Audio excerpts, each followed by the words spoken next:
Dr. Hovind taught science for 15 years. Then he got his PhD in education. He's always had a love for teaching. But one thing that he's discovered is that in many of the science textbooks across America today, there are some fallacies, some false information being presented. Why is this information in the science textbooks? What are they trying to prove? Hi, my name is Eric, and in this seminar called Lies in the Textbooks, you're going to find out some of those lies that are being presented and what you can do about it.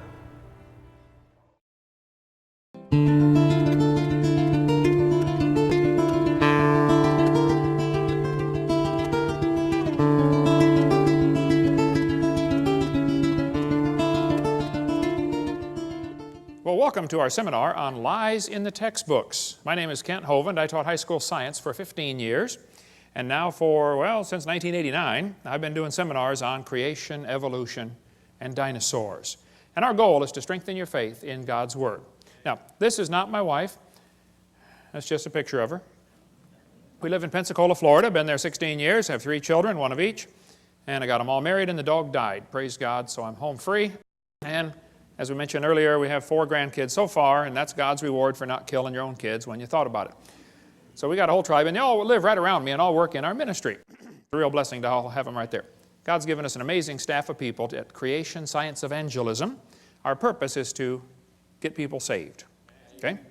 We like science at our place. We have Dinosaur Adventureland. We have a science center, a theme park, and a museum, all kinds of cool science stuff. Some people try to say, well, you Christians are against science. No, I like science. I'm against evolution because it's not part of science. Evolution's a lie, okay? There's no scientific evidence to back up evolution. We'll get into that in just a minute. The Bible says in the 10 Commandments, thou shalt not bear false witness. Don't lie. Proverbs says, a false witness shall not be unpunished. He that speaketh lies shall not escape. God hates liars. The Bible says they delight in lies, okay? These 6 things doth the Lord hate. Yea, 7 are an abomination unto him. A lying tongue, then a couple verses later, a false witness that speaketh lies.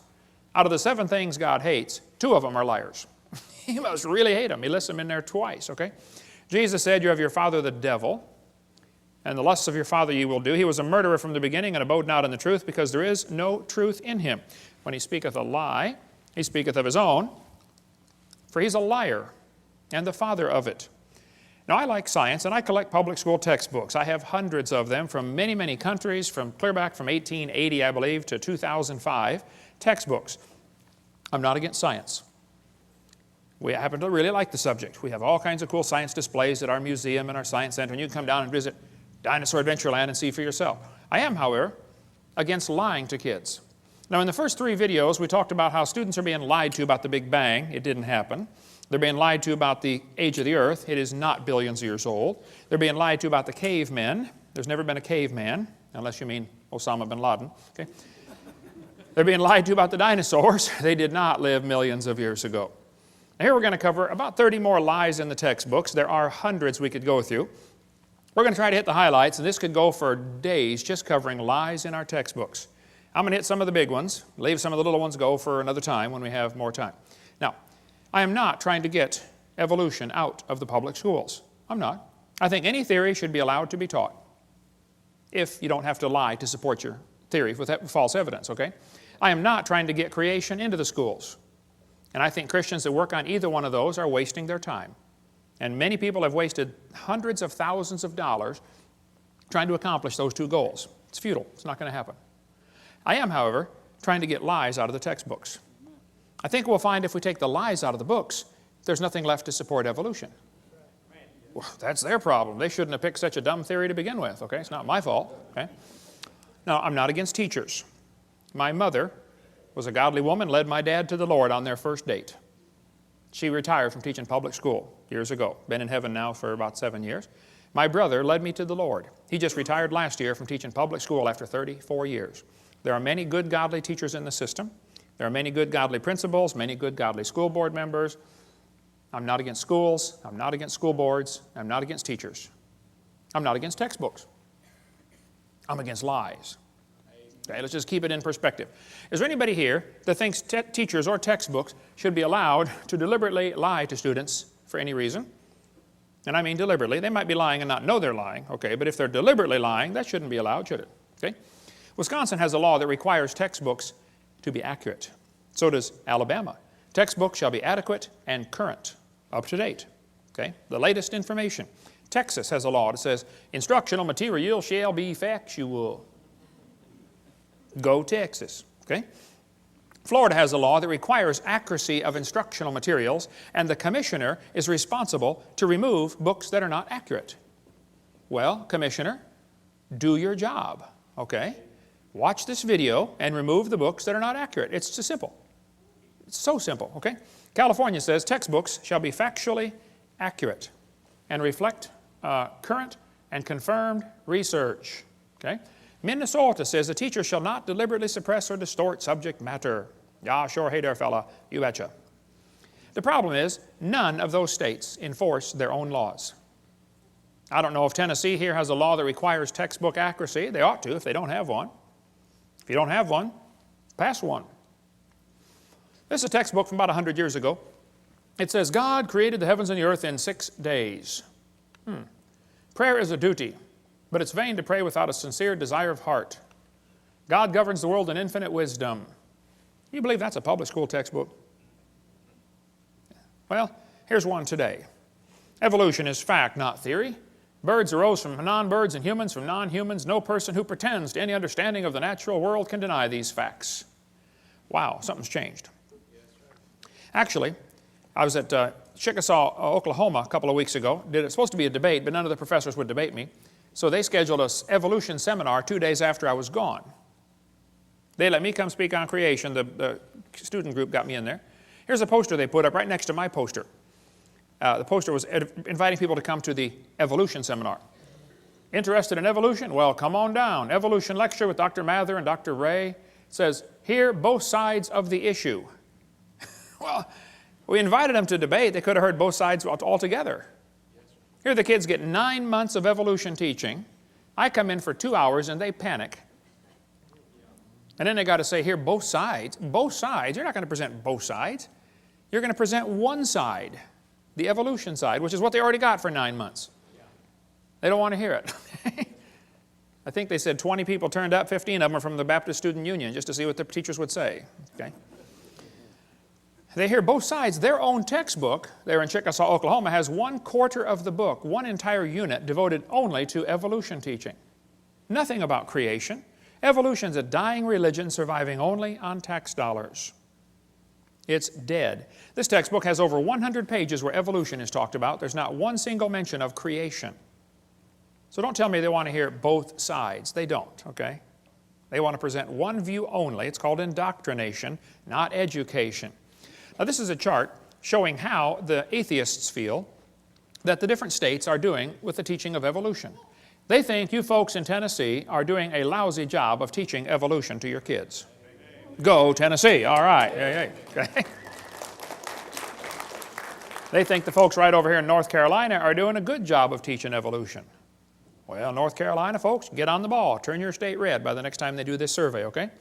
Now, is there anybody here that thinks teachers or textbooks should be allowed to use outdated or false information just to get students to believe a theory?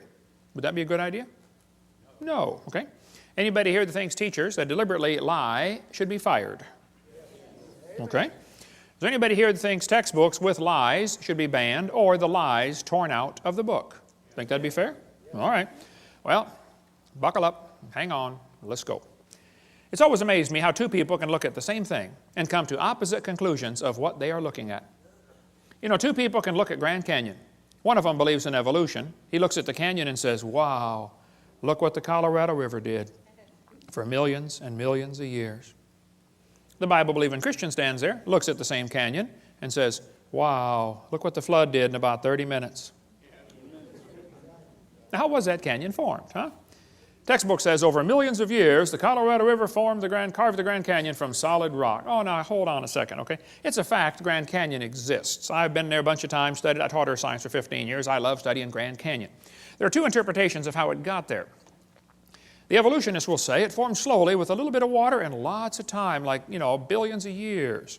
The creationists will say, no, it formed quickly by lots of water and a little bit of time, like a big flood in the days of Noah. And the guys who believe in evolution are always trying to erase the line between their interpretation and try to include it as if it is part of the fact. No, it's just your interpretation, guys, okay? This textbook says, the Colorado River has cut through layer upon layer of rock over millions of years. Well, now hold on a minute. This textbook says, the Colorado River cut through 2,000 meters of rock, exposing sediment layers like huge pages in the book of life. Scan the canyon wall from rim to floor and you look back through hundreds of millions of years. I don't think so. I was in a debate one time and this atheist said, Hovind, you're so stupid. Don't you know it took millions of years to carve the Grand Canyon? I said, well, sir, there's a couple things you ought to learn about Grand Canyon. If you built a dam across Grand Canyon, a huge lake would fill in behind it, covering several states, okay? I mean, take a lot of dirt to build a dam, but if you could build a dam across that canyon, you'd have a really big lake. Actually, some of the water from Wyoming drains through the Grand Canyon. It has a huge drainage pattern. There's a picture of it, satellite false color image. You can see Grand Canyon right there, a big gash right across a ridge in the mountains. You folks in Tennessee know what a ridge is. Not really a mountain, just a big long ridge, okay? I've flown by and taken lots of pictures. I asked the pilot one time, I said, man, are we going near Grand Canyon? He said, yeah, about 100 miles. I said, can you get permission to, divert and go closer? He said, let me see what I can do. He got permission, and we flew right over the top of the canyon. I'm taking pictures like crazy, Love studying Grand Canyon. Actually, it's a bunch of useless real estate. I mean, what would you do with it if you had it, You can look at it and then go home. That's about it. But, you can't plow it, that's for sure, and you don't want your cows playing out there. But I said to this professor, I said, sir, there's a couple things to consider about this canyon. I said, these two red lines indicate what's called the snow line, okay? Between those two red lines is a ridge that gets about 6,900 to 8,500 feet above sea level. Now, the river enters the canyon at the far right over there at 2,800 foot elevation. The river flows downhill for 270 miles. Comes out the other side. If you look at it from a side view, a schematic view, it'll look like this. The river comes in 2,800 foot elevation. The ground rises up while the river goes down for 270 miles. I said, now, sir, there's a few things you ought to consider about this canyon. I said, did you know the top of Grand Canyon is higher than the bottom? He said, obviously. I said, sir, did you know the river only runs through the bottom? He said, well, yeah. I said, sir, did you know the top is higher than where the river enters the canyon by over 4,000 feet? He got a dazed look on his face like a calf looking at a new gate. I said, sir, did you know rivers don't flow uphill in Tennessee? There's no delta. Where's the mud that washed out of Grand Canyon? Nobody has a clue, okay? That river did not make that canyon. Grand Canyon's a washed out spillway. There used to be two big lakes, Grand Lake and Hopi Lake. The lakes are long gone, but the beaches are still there. You can still see the beach line.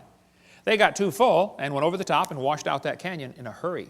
Any farmer that's ever built a dam to hold water for his cows will tell you, once the water goes over the top of the dam, it's all over with. That's why they guard the levee like crazy during flood seasons, don't they?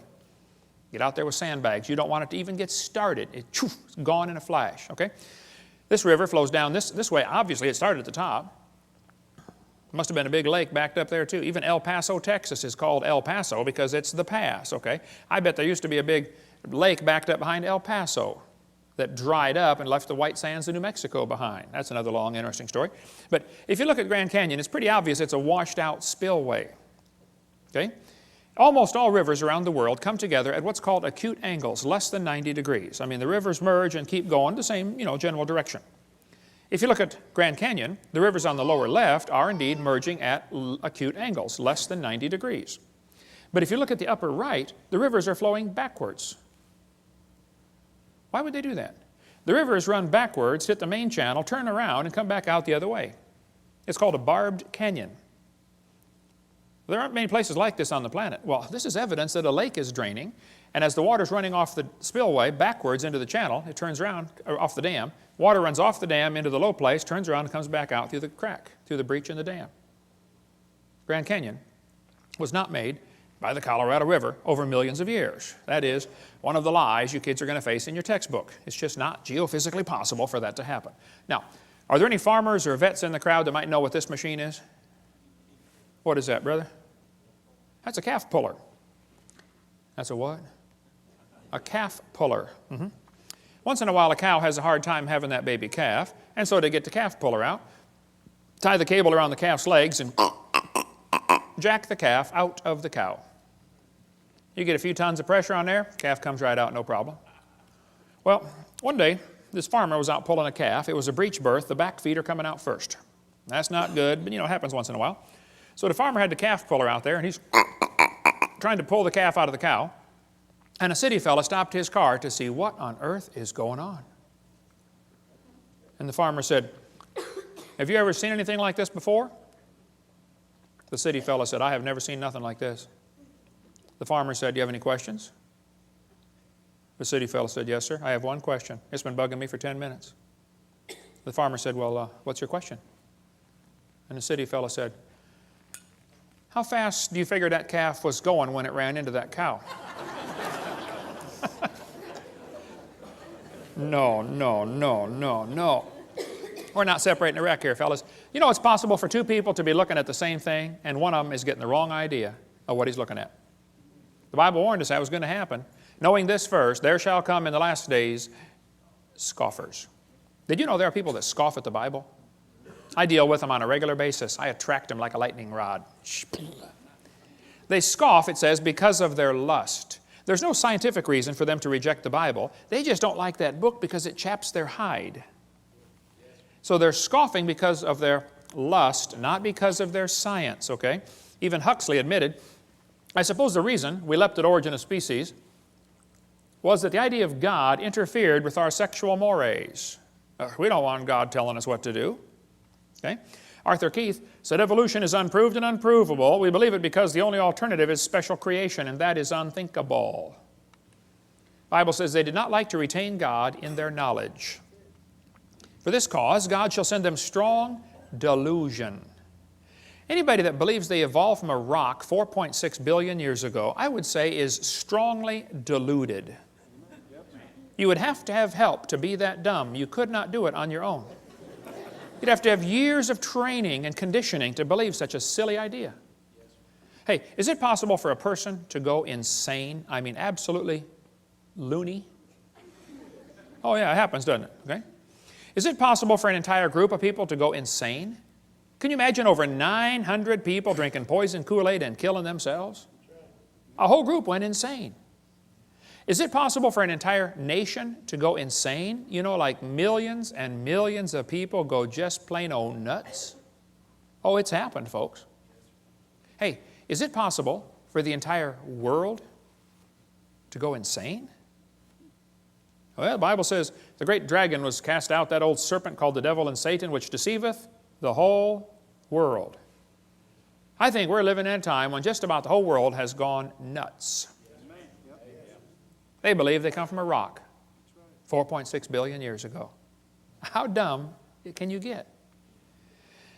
2 Peter goes on to say, where is the promise of His coming? That's what the scoffers are going to say. For since the fathers fell asleep, all things continue as they were from the beginning of the creation. That's an important phrase. The scoffers are going to say, the way things are happening now is the way they've always been happening. Long, slow, gradual processes. The Bible says the scoffers are willingly ignorant. Willingly ignorant. In the Greek, that means dumb on purpose. They're willingly ignorant of how God made the heavens and the earth, and they're ignorant of the flood. The world was overflowed with water and perished. We cover more on that on videotape number 2 of our series. But one of the scoffers in the last days was a guy named James Hutton. Now, James Hutton lived in the late 1700s. James wrote a book and said the earth is millions of years old. You need to understand, in the late 1700s, most people believed the Bible, or at least they were strongly influenced by Christianity, and everybody thought the earth was about 6,000 years old. That was the common teaching of the day. Okay? They taught the kids in the public school, God created the world in 6 days, like we saw earlier. But this was also a time of many revolutions. We had the American Revolution, the French Revolution, the Polish, the Spanish, the German. Every country is just about revolting against the idea of a king and establishing a democracy. So they threw off monarchy, and this is known as the age of anti-monarchy. So the Bible says to honor the king, and some people thought the Bible was an obstacle to their political objectives, and they wanted to discredit the Bible. Keep in mind, this all happened in the early 1800s and late 1700s. So back when everybody thought the earth was a few thousand years old, James Hutton came along and said, oh no, it's lots older than that. And it got here by uniformitarianism. Ooh, kids, big word, bold print. That'll be on the test. They always are, okay? Uniformitarianism means the present is the key to the past. No, James, I think the Bible's the only perfect key to the past. But during this time frame, the Christians, instead of fighting against this new teaching of millions of years, they swallowed it. The Christians accepted the idea of a gap theory or day-age theory or progressive creation. They just accepted millions of years right into the Bible when it's obvious to anybody with half a brain and one eye reading the Bible that it does not teach the earth is millions of years old. That's not what it says. So the Christians did not put up an effective defense, an effective resistance to this teaching, and they allowed the church to believe all this. And then when evolution came out, 1859 became popular with Darwin's book, well, the Christians just accepted that too. Boy, what a tragedy. That book covers the great turning point in history, if you like the history of stuff. Well, James Hutton's book that he wrote had a real strong influence on a young lawyer from Scotland named Charles Lyell. Charles Lyell, the lawyer, hated the Bible. Somebody calculated one time that if all the lawyers in the world were laid end to end around the equator, we would all be better off. Charles Lyell, in 1830, wrote this book right here, Principles of Geology.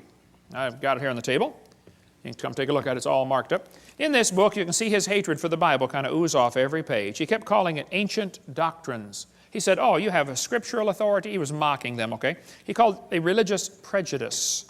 He said, men of superior talent, he's talking about himself, who thought for themselves and were not blinded by authority, he used every opportunity he could find to mock the Scriptures. And kids, you won't have to go to college very far before you're going to run into a professor that has this mocking attitude toward God's Word. How many of you had one when you went through school? Seems like their whole goal in life is to destroy your faith. I had a bunch of them when I went to school. They just wanted to destroy your confidence. Well, Charles said his goal was to free the science from Moses. What do you suppose he meant by that? Well, before Charles Lyell wrote his book, everybody looked at the geology, looked at Grand Canyon and said, wow, look what the flood did. He didn't like people interpreting Earth's history in light of the Bible. He wanted them to interpret Earth's history in terms of millions of years. Lyell is the primary guy responsible for inventing what today is known as the geologic column. How many have ever heard of the geologic column before? They divided the earth up into layers and gave them names, you know. Cenozoic, Mesozoic, Paleozoic, Archaeozoic, all that kind of stuff. Maybe you saw the movie Jurassic Park, named after the Jurassic layer, okay? Each layer of rock was given a name and an age and an index fossil. Now keep in mind, all this was done in 1830 before there ever was a carbon dating, potassium-argon dating, rubidium-strontium dating, lead-208, lead-206, uranium-235, uranium-238. None of those had even been thought of. So they didn't determine these great ages by any radiometric decay method. They just picked the numbers out of the clear blue sky. It's a fact the earth has many layers of sedimentary rock. That is just a fact. You can see them all over Tennessee here. How'd they get there? Well, there are two interpretations. One group says the layers formed slowly over millions of years. The other group says, no, these layers are all from the flood in the days of Noah. And again, they're always trying to erase that line between the two and make their interpretation become part of the fact. And it's just not, okay? It's just their interpretation, that's all. The geologic column is actually the Bible for the evolutionist. The only place you'll ever find it is in the textbooks. It doesn't exist. This guy admits it. He said, if there were a column of sediments, unfortunately, no such column exists. Did you know there is no geologic column? If there was, it'd be 100 miles thick. It doesn't exist. It's one of the lies in the textbooks. And actually, all of evolution is based on this lie right here. This is one of the most serious ones, in my opinion. It's true the earth has layers. That's not the question. Okay? How did they get there, though? I mean, if that layer sat there for 10 million years waiting for the next one, don't you think it's going to rain once in a while in 10 million years? Why are there no erosion marks between the layers? Why are they stacked on top of each other just like a stack of pancakes? And by the way, why are there no soil layers between the rock layers? I mean, soil builds up on top of rock. Don't you think there'd be some soil built up once in a while? Look, if you get a jar of dirt and rocks and gravel and sand and mud and shake it up and set it down, it settles into layers for you in a few minutes. It doesn't take long. How many seen those things you buy at the mall with two pieces of glass and different colored sand in between? You know, you flip it over and it makes all kinds of layers just in a few seconds. It doesn't take long. I was preaching years ago in Union Center, South Dakota. Now, Union Center is right there. It's not even on the map.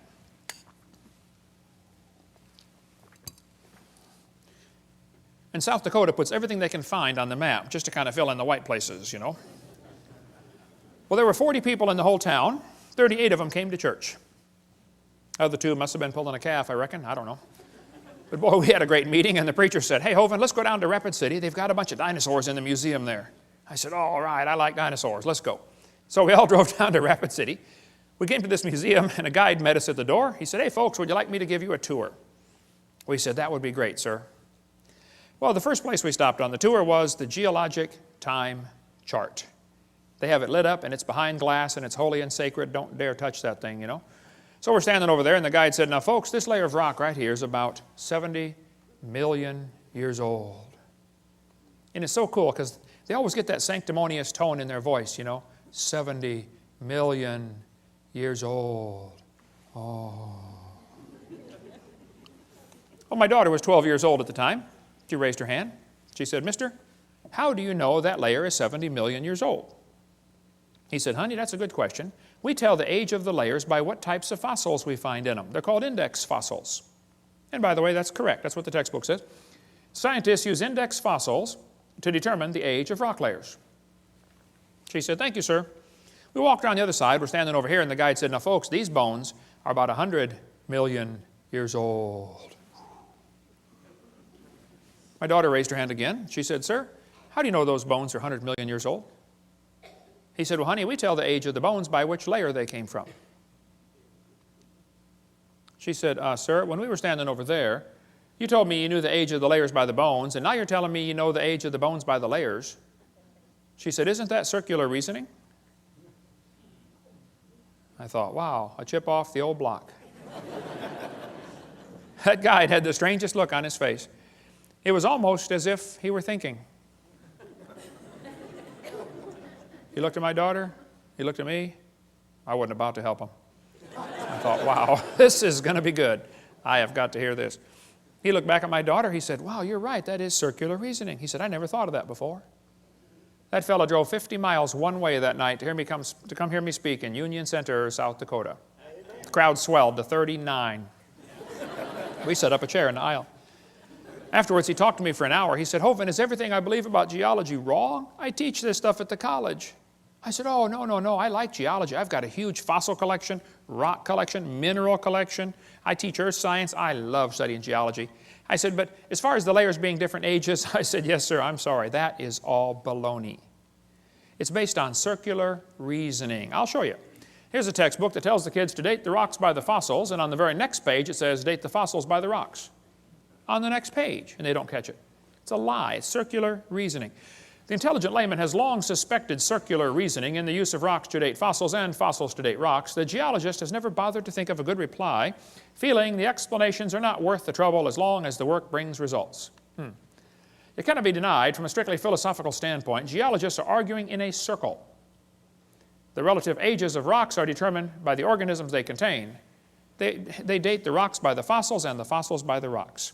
Ever since the beginning of the 19th century, fossils have been and still are the best and most accurate method of dating and correlating the rocks in which they occur. Apart from very modern examples, which really are archaeology, I can think of no cases of radioactive decay being used to date fossils. They don't date fossils by potassium-argon dating or carbon dating. That's not how they do it. Radiometric dating would not even be possible if the geologic column had not been erected first. There's no way simply to look at a fossil and say how old it is unless you know the age of the rocks it comes from. This is Niles Eldredge, one of the most famous evolutionists alive today. He said, and this poses something of a problem. Yeah, something poses a big problem, Niles. If we date the rocks by the fossils, how can we then turn around and talk about patterns of evolutionary change through time in the fossil record? Circular reasoning. This guy said the rocks do date the fossils, but the fossils date the rocks more accurately. I think the cheese done fell out of his sandwich. That's what I think. Okay, he's a few fries short of a Happy Meal. It's based on circular reasoning. Okay, This guy said the charge of circular reasoning can be handled several ways. It can be ignored as not the proper concern of the public. It can be denied by calling down the law of evolution. It can be admitted as a common practice or avoided by pragmatic reasoning. But it is all based on circular reasoning. Actually, at the Scopes monkey trial, 1925, over here in Dayton, Tennessee. How far is Dayton from here, Steve? About 100 miles, okay. This is what they were going to use as evidence for evolution. The lowest layers are obviously the oldest. Page 275 of the court transcript. No, the oldest layers are not obviously the oldest. Did you know in still water, sediment layers settle out, the bottom one first, and then the second one, and then the third one? That's correct. But in moving water, you can get 5 or 6 or 10 layers to form simultaneously. They form from one end and travel across. So it's possible to have a fossil on the bottom that is younger than a fossil on top if it's moving water. There's a great video tape called Experiments in Stratification. It covers all that if you want more on that. Or get our video number 6. We'll get more of that later. I like to ask evolutionists, I say, guys, your geologic column contains limestone quite a few places.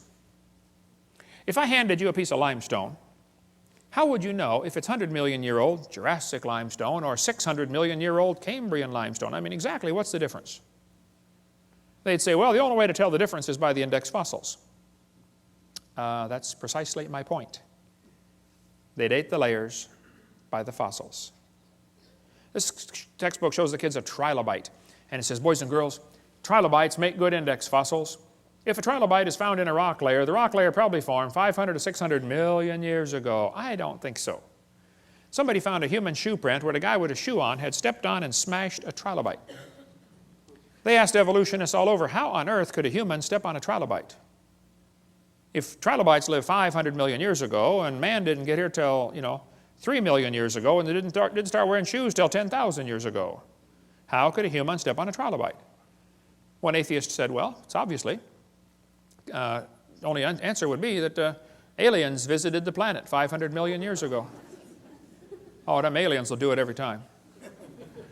Another guy said, well, maybe there was a large trilobite shaped like a shoe that fell on a small one. Now, there are some big trilobites, okay, but I don't think they're shaped like a shoe. Actually, the trilobite has the most complicated eyeball ever. Trilobite eyes are unbelievable. And this is one of the first creatures to evolve, and it already has the most complex eye, just the eye is one of the most complex features you could have. Now, trilobites are not index fossils for anything, okay? There are all kinds of different types of trilobites, and there probably are some still alive today. Certainly the Baltic isopod is still alive. A guy sent me a couple weeks ago, about a couple months ago, I guess, a whole jar full of trilobites from the Prudhoe Bay water treatment plant up there for the oil factory they've got, oil refining rig. When they arrived in Pensacola, Florida, they were still alive in the jar. But I don't know how to keep a trilobite alive. I mean, you give it mouth to what, some resuscitation, but they all died, but we got them in our museum there. Somebody just sent me a large one that they got down in the Caribbean, about this big. It's in our museum, and it was frozen. They said, yeah, I pulled it off the rock myself down in the Caribbean, still alive. They call it some kind of roach. Roach, it looks like a big trilobite. This textbook shows the kids a graptolite. It says, boys and girls, this is 410 million years old. I don't think so. Graptolites were found still alive in the South Pacific 10 years ago. So if you find graptolite, you can't use that as an index fossil for any age rock, okay? They tell the kids in school the lobe-finned fish is the index fossil for Devonian, 325 million years old. See that short leg, boys and girls? He's got a little bitty leg and then the fin. See, that proves he's evolving from a leg to a fin. No, that's a lie. The lobe-finned fish are still alive today. They're swimming around the Indian Ocean. And when they caught the first one in 1938, the scientists looked at it and said, wow, would you look at that? They survived for 325 million years. It never dawned on them once to question the geologic column. That thought never crossed their brain. You don't question the geologic column. It is holy and sacred. You just have to say it survived for 325 million years. It's in the textbooks today. And they still say it's the index fossil for 325 million year old rock, even though they know they're swimming around the ocean. How can they be that dumb? This lady wrote a book about it, A Fish Caught in Time. She says, boys and girls, this is our own great uncle, 40 million times removed. She does look a little fishy, kind of around the gills there. Okay. You're going to be told that dinosaurs are index fossils for the Jurassic period, 70 million, or Cretaceous, 70 million years ago. That's baloney. Dinosaur bones were found here recently that had blood cells still in them. How long are the blood cells going to last? Here's soft tissue found with dinosaur bones, still flexible, soft tissue in March of 2005. There's fossilized human hands found in the same rock strata as dinosaur bones. Now, they tell you the layers are different ages. That's simply baloney, okay? Now, Charlie Darwin didn't like round numbers, so he said the Wealden deposits are 306,662,400 years old. Oh, how could he possibly know such a thing, okay? All over the world, petrified trees are found standing up, connecting these different rock layers. Petrified trees standing up. Now, how long does a dead tree stand up around here before it falls down? 5 years, maybe 10 years? 5 million? Oh, no, not 5 million, that's for sure, right? But yet petrified trees in the vertical position are found all over the planet. I'll just flash through some pictures real quick here. There are all kinds of petrified trees found standing up. And they're running through multiple layers, and the kids are being taught the layers are different ages, and yet here's one tree connecting them all. I'm having a hard time believing these layers are different ages. That's what I'm having. Central Alabama's got a large coal mine with a whole bunch of petrified trees standing up running through 2 seams of coal, the Blue Creek and the Mary Lee. Now they're going to tell you in school, for coal to form, a forest has to grow, and then it all falls over and turns into a swamp, and then it gets buried, and then new mud washes in on top, and the coal slowly forms from the forest that was buried. And then thousands of years later, another forest grows on top, and a whole new layer of coal form. So if you find 2 layers of coal, oh, that took thousands of years. That's what they'll tell you in school. That's simply baloney. We'll cover more on coal formation on video 6, but if you look at the samples of trees found in this coal mine, you look at sample A, B, C, D, E, F, G, I mean, any freshman law student could tell you, hey folks, I think I can prove these 2 coal formations formed at the same time, very quickly. Within a few weeks or months of each other, that's for sure. Probably during the flood in the days of Noah. We'll cover more on that on video 6. In Cookeville, Tennessee. How far is Cookeville from here? 100 miles? What's that? 150 miles. In Cookeville, Tennessee, there's a coal mine with petrified trees standing, running. Here's coal at the bottom. The tree is coalified at the bottom, petrified in the middle, and coalified on top, where it went through a second coal seam. Same tree. By the way, why are coal seams generally found on top of layers of rock or clay? Wouldn't be a pretty poor place to grow a forest? Ought to be on top of soil, don't you think? Yeah. Polystrate fossils are found all over the world. In Joggins, Nova Scotia, there are dozens of petrified trees standing up, connecting different rock layers. Scientists go up there and look at them and just say, wow, that's curious. No, it's more than curious. It's devastating to your teaching that the layers are different ages. There's a brochure you can get from our bookstore. It's $2. It's got 30-some color pictures of petrified trees in the vertical position. Occasionally, the petrified trees are found upside down, running through many rock layers. Now we really got a problem. I've thought about this till my brain hurts. The evolutionists have 2 ways to solve this. They can say, well, Hovind, you know, the trees stood upright for millions of years while the layers formed around them. Or the trees grew through hundreds of feet of solid rock looking for sunlight. There's a third way to look at it. You know, maybe they were all buried in a big flood. How fast was that calf going? Keep that thought in mind, okay? Mount St. Helens blew thousands of trees into Spirit Lake. Lots of those trees are stuck in the mud at the bottom of Spirit Lake. They're going to petrify in the standing position. More on video 6 about that. It doesn't take long for things to petrify. Here's petrified firewood. The guy chopped on it before it turned to stone. Here's mummified dog stuck in a tree. Turned to stone. They chased a coon up the tree apparently and got stuck. They named it Stucky. What would you call it, okay? Here's petrified cowboy boot with the cowboy's legs still in it. The boot was made in 1950 and the leg is turned to stone. Here's petrified fish giving birth. It does not take millions of years to give birth. Praise God, okay? Here's a petrified hat.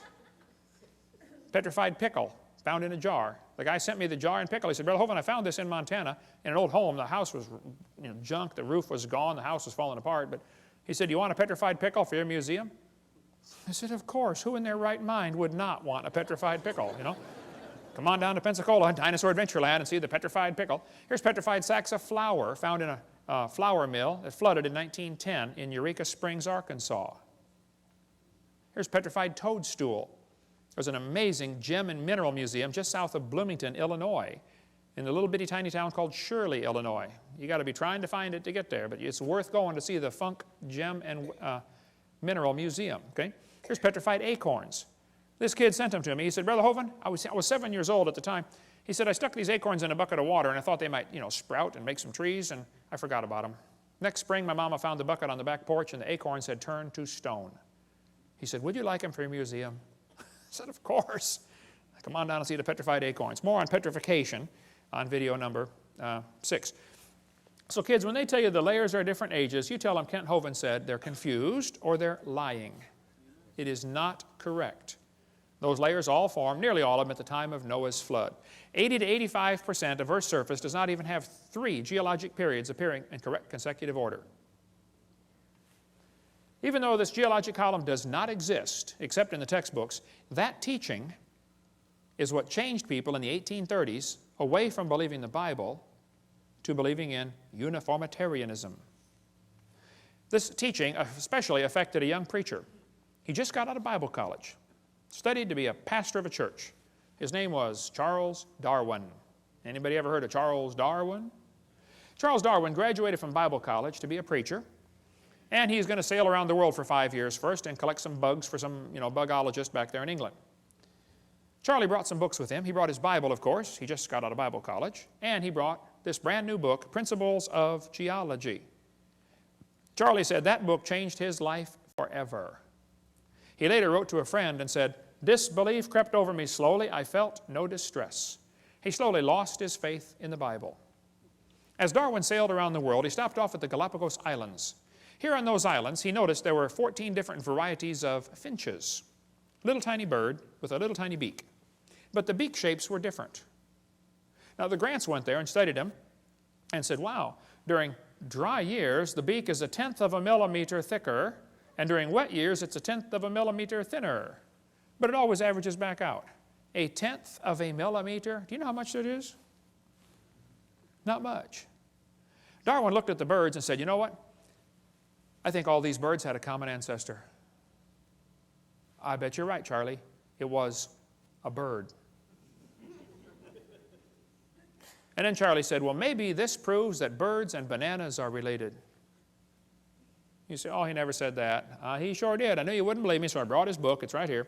The Origin of Species by Charles Darwin. On page 170, Darwin said, it's a truly wonderful fact that all animals and all plants throughout all time and space should be related to each other. Isn't he saying the birds and bananas are related? He sure is. This is a lie. What Charlie observed is what is sometimes called microevolution. Microevolution tells us dogs produce a variety of dogs. That's a fact. It happens, okay? And roses produce a variety of roses. Nobody argues about that. The question is, does it go any farther than that? You may get a big dog or a little dog, but you get a dog every time. And probably the dog, the wolf, and the coyote had a common ancestor. I wouldn't argue about that. We did the test this morning. Had a 5-year-old girl. Said, okay, here we have a dog, a wolf, a coyote, and a banana. Which one is not like the others? She got it. The banana. We got college professors can't figure that out. Here's National Geographic says, the evolution of dogs from wolves. Well, duh, nobody's arguing about that. Yeah, dogs came from wolves, okay?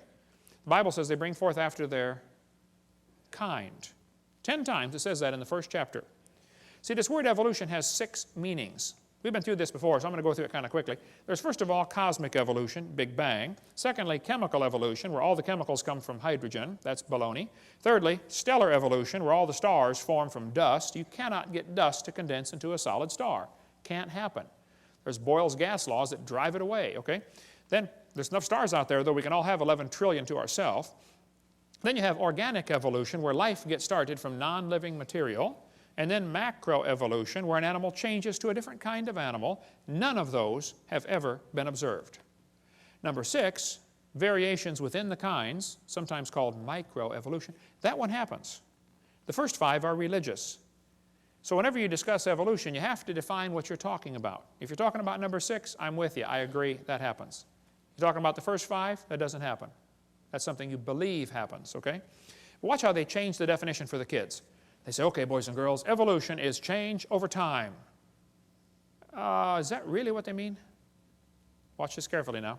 In other words, living things have changed over time. Wait. Are you going to skip over the first four? They just want to bypass the first four stages like it's not part of the theory? Well, then you don't have a coherent theory. Then they say, evolution is defined as a change in species over time. Now they're down to what I believe in. I think species can change. I think you can get some really weird varieties of animals, but they're still the same kind, okay? This is a lie, kids. That's not really what they mean by evolution. They want to give you examples of number 6 and make you believe that the whole theory has been proven. Don't get brainwashed. Most evolutionists will say, well, macroevolution is just micro with longer periods of time. No, it's not. They had a big conference on this very question in Chicago. They said the central question of the Chicago conference was whether the mechanisms underlying microevolution can be extrapolated to explain the phenomena of macroevolution. The answer can be given as a clear no. It doesn't work. Variations happen, sure, but they have limits. Did you know farmers have been trying to get bigger pigs for a long time? Do you think they'll ever get a pig as big as Texas? Nah, I bet there's a limit, isn't there? Okay? Roaches become resistant to pesticides. Do you think they'll ever become resistant to a sledgehammer? Probably not. See? There's a tiger had 3 kittens, all different colors, same litter. That's variations, but it's still a tiger. That's not evolution. They always end up producing the same kind of offspring, just like the Bible says. The information for the new variety had to be in the gene code already, or it couldn't produce it. No new information is ever added. The gene pool of the new variety is always more limited. Somebody spent years crossbreeding dogs to develop the Chihuahua. All that money to make a dog that's 100% useless. I mean, think about it. How long would the Chihuahuas last in the real world? Turn them all loose into the woods. Watch what happens. They'd run up to the wolf. Yep, yep, yep, yep, yep, yep, yep, yep, yep. Crunch. End of gene code, right? Genetic information is lost, not added when you get a strange variety. Real evolution would need an increase in genetic complexity. We don't ever observe that. Now, I grew up in Illinois, corn country. Did you know there are so many kinds of corn up there, they have to number them? You'll be driving down the highway and there's a sign that says BX65. Don't mix it with XL29. Something will explode. But folks, you can crossbreed corn from now to the cows come home and you are always going to get corn. You're never going to get a hamster or a tomato or a whale to grow on your corn stalk. It just ain't going to happen, okay? There's a whole variety of dogs in the world, and they might have had a common ancestor. A dog. There's BBC News. It looks like 95% of current dogs came from just 3 original founding females. Hey, they're getting closer. Right here it says, today's dogs come in all shapes and sizes, but scientists believe they evolved from just a handful of wolves tamed by humans living in or near China less than 15,000 years ago. They're getting closer. Man, if they keep studying their Bible, keep studying the science, they're going to be an independent Baptist when they're done. You get done climbing the mountain of truth, that's where you end up, you know. Okay? This Irish textbook calls them divergent evolution. Oh, come on. They show 5 dogs around a wolf, and that's not divergent evolution. Don't give it a fancy name. It's still a dog. It's just a variety of dog. This Mexican textbook says, the horse and the zebra had a common ancestor. I agree. It looked like a horse. You know, 4-wheel drive, genuine leather upholstery, all the standard horse equipment, okay? They got little tiny horses today. We had the world's smallest horse come visit our dinosaur adventure land. Talk about useless. I mean, you know, you can't ride it. Well, my granddaughter could, but it won't bark, you know. What do you do with a horse like that? You know, horses, zebras, and asses can all be crossbred. They have competition in California. Who can get the weirdest animal? They get Zorses, Zonkies, Zeonies, Zedonks, Zebras, and Shebras. Here's a zebra who forgot to put his PJs on. Here's a herd of zebroids running around. You know, in the last 100 years, the Kentucky Derby's gone from an average winning speed of 127 seconds down to 123 seconds. Now, even in the old days, they had some pretty low times turned in, okay? Question, how much money would you guess has been spent on selective breeding trying to get the fastest horse for the Kentucky Derby? Millions and millions of dollars. They do the same thing right around here, don't they? Spend lots of money for a Tennessee Walker. What's the most expensive Tennessee walking horse you've ever heard of? $1 million for one horse? $3 million for one horse. That's how much per pound? Man, I was in Italy, we ate horse over there. It's good, too. Tastes like chicken, you know. Now, I don't know if they've got to the absolute limit of horse speed or not. I don't know. But I suspect they're getting kind of close, okay? If you really want to win the Kentucky Derby, why don't you breed wings on your horse and fly around the track in 12 seconds? The whole point is, sure, you get varieties, but they're limited. There's a bunch of different kinds of cows in the world, and they might have had a common ancestor. A cow.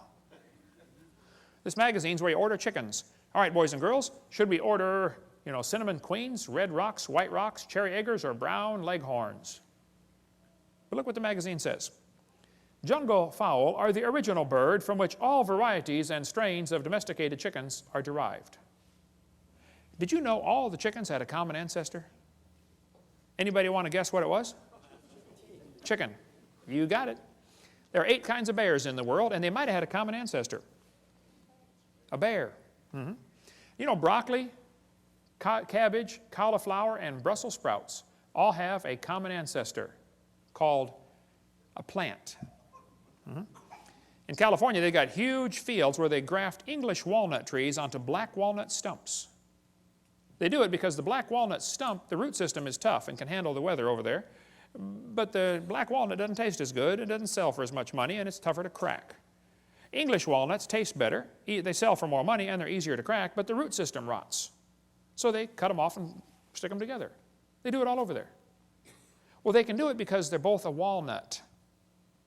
So you could never graft an English walnut tree onto the back of a turtle. That won't work, see? The sugar beets were used for years. When sugar got expensive, they wanted to get sugar out of beets. So they tried to do selective breeding to increase the sugar content in sugar beets.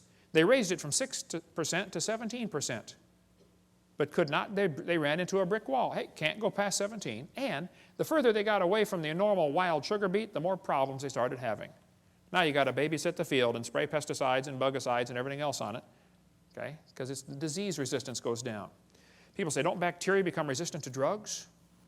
Well, that's because they lose information, not gain it. I'll show you. Dr. Spetner points out, this is based on a misunderstanding, for the mutations that cause antibiotic resistance still involve information loss.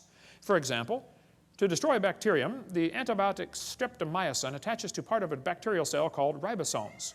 Mutations sometimes cause a structural deformity in ribosomes. Since the antibiotic cannot connect with the misshapen ribosome, the bacterium is resistant. Even though this mutation turns out to be beneficial for the moment, it still constitutes a loss of information, not a gain. No evolution has taken place. The bacteria are not stronger. In fact, under normal conditions with no antibiotic present, they are weaker than their non-mutated cousins. I'll give you an example. Suppose somebody's coming through town and they're handcuffing everybody, taking them off to jail, and then they're going to kill them. But you don't have any arms, so they can't handcuff you. Aha. Is that a beneficial mutation to not have arms? Well, yeah, for the moment, okay. But in long term, it's not beneficial, okay? And so all the examples they ever point to are bacteria becoming resistant to drugs. That's a loss of information, not a gain. The Bible is correct. They bring forth after their kind. James Hutton wrote a book in 1795, and people began to doubt the earth was 6,000 years old. Charlie Lyell wrote a book in 1830, and people began to doubt the flood, and Charlie Darwin's book made people doubt the Creator. And by the mid-1800s, people were wondering, wow, if God didn't do it, how did we get here? Who's in charge of the world? That led directly to the rise of communism, Marxism, socialism, Nazism. We'll cover that on Seminar Part 5. Politically incorrect, the dangers of this evolution theory. Now, Darwin didn't originate the evolution theory. It was around before him. He just simply made it popular, okay? But Timothy was warned by Paul here in 1 Timothy 6, you be careful about avoiding profane and vain babblings and oppositions of science falsely so called. Evolution is not science. Evolution's a religion in every sense of the word. Hitler said, let me control the textbooks, I'll control the state. Professor Wilson at Harvard University said, as were many persons from Alabama, I was a born-again Christian. When I was 15, I entered the Southern Baptist Church with great fervor and interest in the fundamentalist religion. I left at 17 when I got to the University of Alabama and heard about evolution theory. He lost his faith, first year of college. That's what happened to Philip Wentworth. Studied for the ministry at Harvard, lost his faith, gave up on the ministry. That's what happened to Scott. He almost lost his faith till somebody showed him one of my videotapes. And he said, oh, man, you saved my faith, Brother Hovind. Marty wrote me and said, I want to let you know your ministry's been a blessing to me. I'm one of the high school students in the anthropology class that is a victim of the dangers of evolution teaching. I was very discouraged and questioned the existence of God. I listened to your seminars and that completely encouraged me, and it was a blessing to me. Yay, rescued one. It's amazing how many thousands of people down through history have lost their faith because of this evolution teaching. Karl Marx said he wanted to serve God with his life. Went off to college, became an evolutionist. Comrade Stalin. There was a special this afternoon on TV. How many saw that about Comrade Stalin on the History Channel? He went to a Christian school, read Darwin's book, and became an atheist. Killed between 60 and 100 million of his own people. Andrew Carnegie became an evolutionist reading Darwin's book. He said it freed him from the shackles of religion. Light came in as a flood and all was clear. Not only had I got rid of theology and the supernatural, but I found the truth of evolution. Carnegie left behind millions of dollars to make sure evolution is taught in our schools instead of creation. He funded the National Center for Science Education. The list is really long. We'll have to quit now. But 75% of kids from Christian homes that go to public schools lose their faith after 1 year of college. What's in these textbooks anyway? What are they teaching our kids that's making them lose their faith? Well, we're going to cover some of the lies in the textbooks, some more lies in the textbooks in the next session after the break. Welcome back. This will be our second session of Lies in the Textbooks. Now again, I'm not against science, I'm not against schools, I'm not against teachers, I'm just against lies, okay? There is no known evidence to support the evolution theory except things that have been proven wrong a long time ago. If real evidence exists for this evolution theory, I would like to see it. We've been offering $250,000 for real scientific evidence for evolution. We've had that offer for over 10 years. There isn't any, okay? I'll give you an example. Suppose I had a theory that the moon is made of green cheese. Now that's a dumb theory, I know. But hey, it's okay to have a dumb theory. There are no laws against dumb theories. But then suppose I started teaching my students, hey kids, did you know NASA proved my theory in 1973 when they went there on a secret mission and drilled a hole and found the moon is made of green cheese? Oh no, hold on a minute. It's okay to have a dumb theory. It's not okay to lie about my evidence for my theory, okay? It is worse for me to get paid by tax dollars while I lie about my theory. So I don't mind if they want to have a theory that we came from a rock. That doesn't bother me. It does bother me that they want to lie to the students about their evidence, and it really bothers me that I have to pay their salary while they lie to spread their theory. So here's some of the evidence they use for evolution theory. They say, we have evidence from fossils. I say, guys, you got to be kidding. No fossil counts as evidence for evolution. None. If you find bones in the dirt, all you know is it died. You don't know it had any kids. No fossil could count as evidence for evolution. None. They say we have evidence from structure, from molecular biology, from development. Well, let's talk about a few of these. Evolution is dead. The theory is defunct. There is no evidence to support it. But some of the followers are pretty dedicated, and they're having a hard time letting it go. They'll even lie to you to make you think everything's fine. They say, wow, look at that evolution theory. It's perfectly fine. There's no challenge to evolution. Look, he never looked better. Pulse and heart rate look good. No, I'm sorry. He's a goner, okay? Don't be the last one off the boat. It is sinking. Evolution is based on two faulty assumptions. Number one, they say mutations make something new. That's never been observed. Number two, natural selection makes it survive and take over the population. Evolution is actually a religion of death. In order for evolution to work, one animal evolves a little better than the rest. What must happen to the rest of them to make this thing work? They got to die. Or else the new improved gene is swamped back into the gene code. The question is so simple and profound. Did man bring death into the world like the Bible says? Or did death bring man into the world like evolution says? Somebody is wrong. Textbook says there are mutations, and they are the original source of variation in populations. I agree, mutations happen. no question. But mutations do not produce any evolution. Mutations are scrambling up existing genetic code. They're not making anything new. Here's a 5-legged bull. That's a mutant. There's no new information added. He already had the information on how to make a leg. It just made one in the wrong place, that's all. It's not new information, it is scrambled information. Here's a short-legged sheep. Again, no new information. And by the way, that's not beneficial. He's the first one the wolf is going to catch. Right? Go, boys, go. Here comes the wolf. Brrr. Oh, Herman didn't make it. There's a 2-headed lamb. That's a mutant. It's not beneficial. 2-headed turtle. That's a mutant. Not ninja, but it's mutant. Okay. Now, he's going to freeze first winter because nobody makes a double-neck turtleneck sweater. He's just not going to make it. Now, scrambling up the letters of the word Christmas will get you all sorts of different words. But it will never get you Xerox, zebra, or queen. The letters aren't available. This textbook shows the kids a 4-wing fly, which, by the way, cannot fly. And it says, boys and girls, normal fruit flies have 2 wings. This mutant has 4. This rare mutation, like most mutations, is harmful. Then it says, beneficial mutations are the raw material for natural selection. Now, hold on a minute. Why don't they show us an example of a beneficial mutation? Why did they tell us about the good ones and not show us a picture of a good one? You know why they didn't show a picture of a good mutation? Because nobody's ever seen one. There's never been one beneficial mutation. I said that in a debate one time, and this atheist said, Hovind, you're lying. He said, I can name a beneficial mutation right now. He said, people in Africa that get sickle cell anemia are less likely to get malaria. I said, that's brilliant, sir. That's like saying if you cut off your legs, you can't get athlete's foot. They're both negative, okay? Then they say evolution and natural selection go together. This one says natural selection causes evolution. That's a lie. Natural selection selects.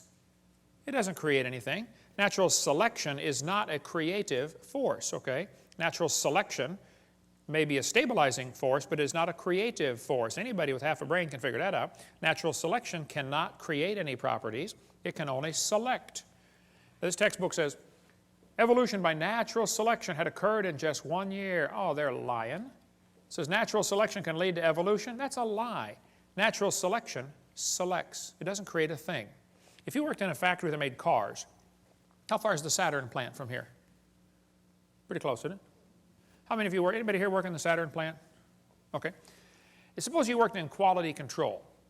Your job was to check the car when they got done building it, kick the tires, slam the doors, and drive it around, see if it runs.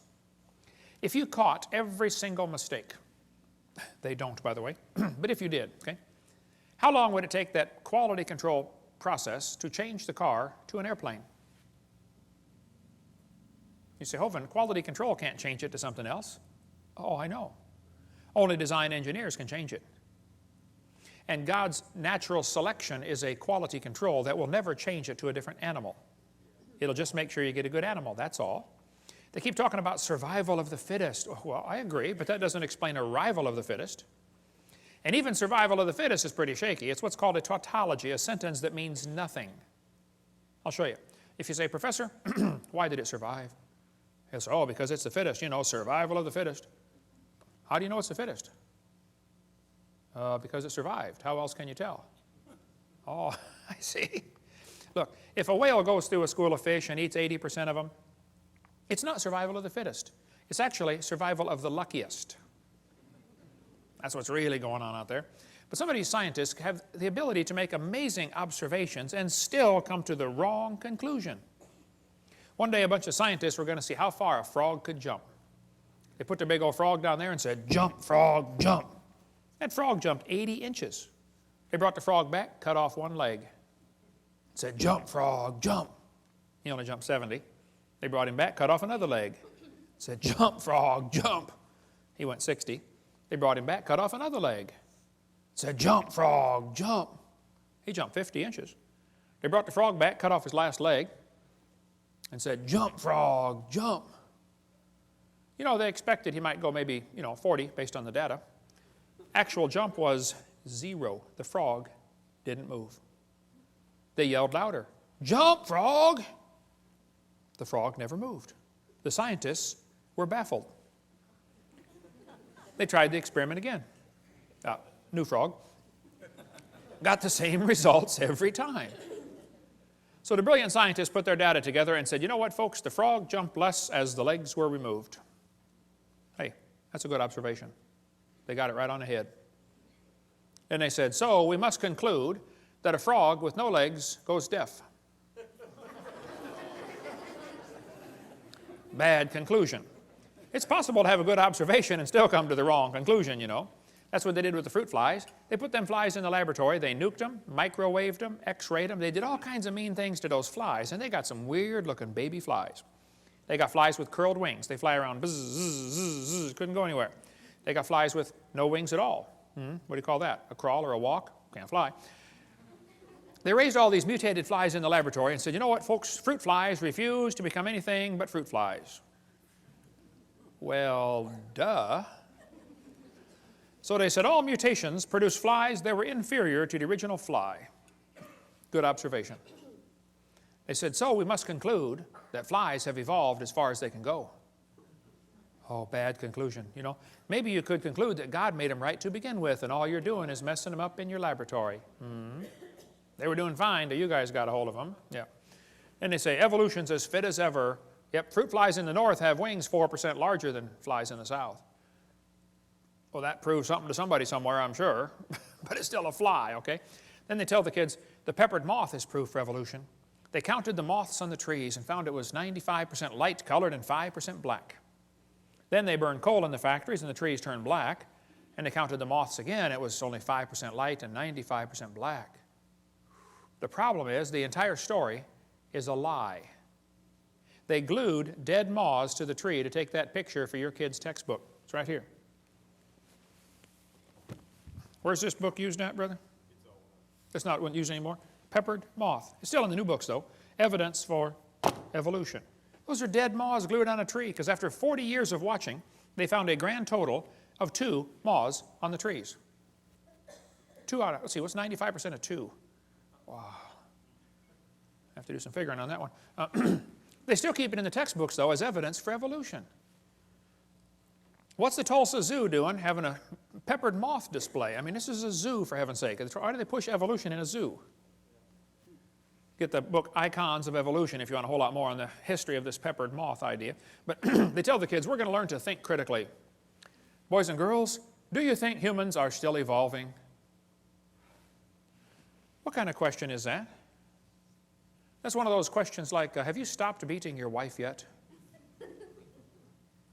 Wow, let me think. If I say yes, I'm admitting I did. If I say no, I'm still doing it. Did you know it's possible for the question to already have a built-in assumption? Look at that question. Do you think humans are still evolving? What's the built-in assumption? That humans evolved. Now, how's a Christian kid supposed to answer that for homework for Monday? I would say, teacher, this question is poorly written. It assumes evolution has happened when it has not. It's like asking the question, you know, why are elephants orange? Boy, no, there's a tough one. Why are they orange anyway? They're not orange? This is not learning to think critically. This is a Soviet-style indoctrination-type brainwashing question. And when the kid gets done taking this class, he's going to think he knows how to think, but he doesn't. He knows how to be told what to believe, and he never understands how it happened to him. That's not thinking critically. Then they tell the kids, we've got evidence for evolution from homologous structures. Wow, what's that mean? Yes, boys and girls, did you know you have 2 bones in your wrist, and they're called the radius and the ulna? Pretty cool. And did you know the alligator has 2 bones in his forelimb? And look at this, they're called radius and ulna. See that? That proves we are related. That's what they're going to tell them. Homologous structures provide evidence that these animals evolved from a common ancestor. It's found in just about every textbook. You got it in these other ones up here, I'm sure, don't you, Steve? Homologous structures as evidence for evolution. They descended from a common ancestor, textbook says. Think critically. The bones are the same, boys and girls. See, that proves we're related. Evolved from a forelimb of a common ancestor. This textbook says, comparative anatomy provides further evidence of evolution. The commonalities suggest that these and other vertebrate animals are all related. They probably evolved from a common ancestor. This is a lie. They probably have a common designer. You know, the different bones in different animals come from different genes on the chromosomes. They're not homologous to begin with, okay? And even if they were, that still wouldn't prove common ancestor. Proves a common designer.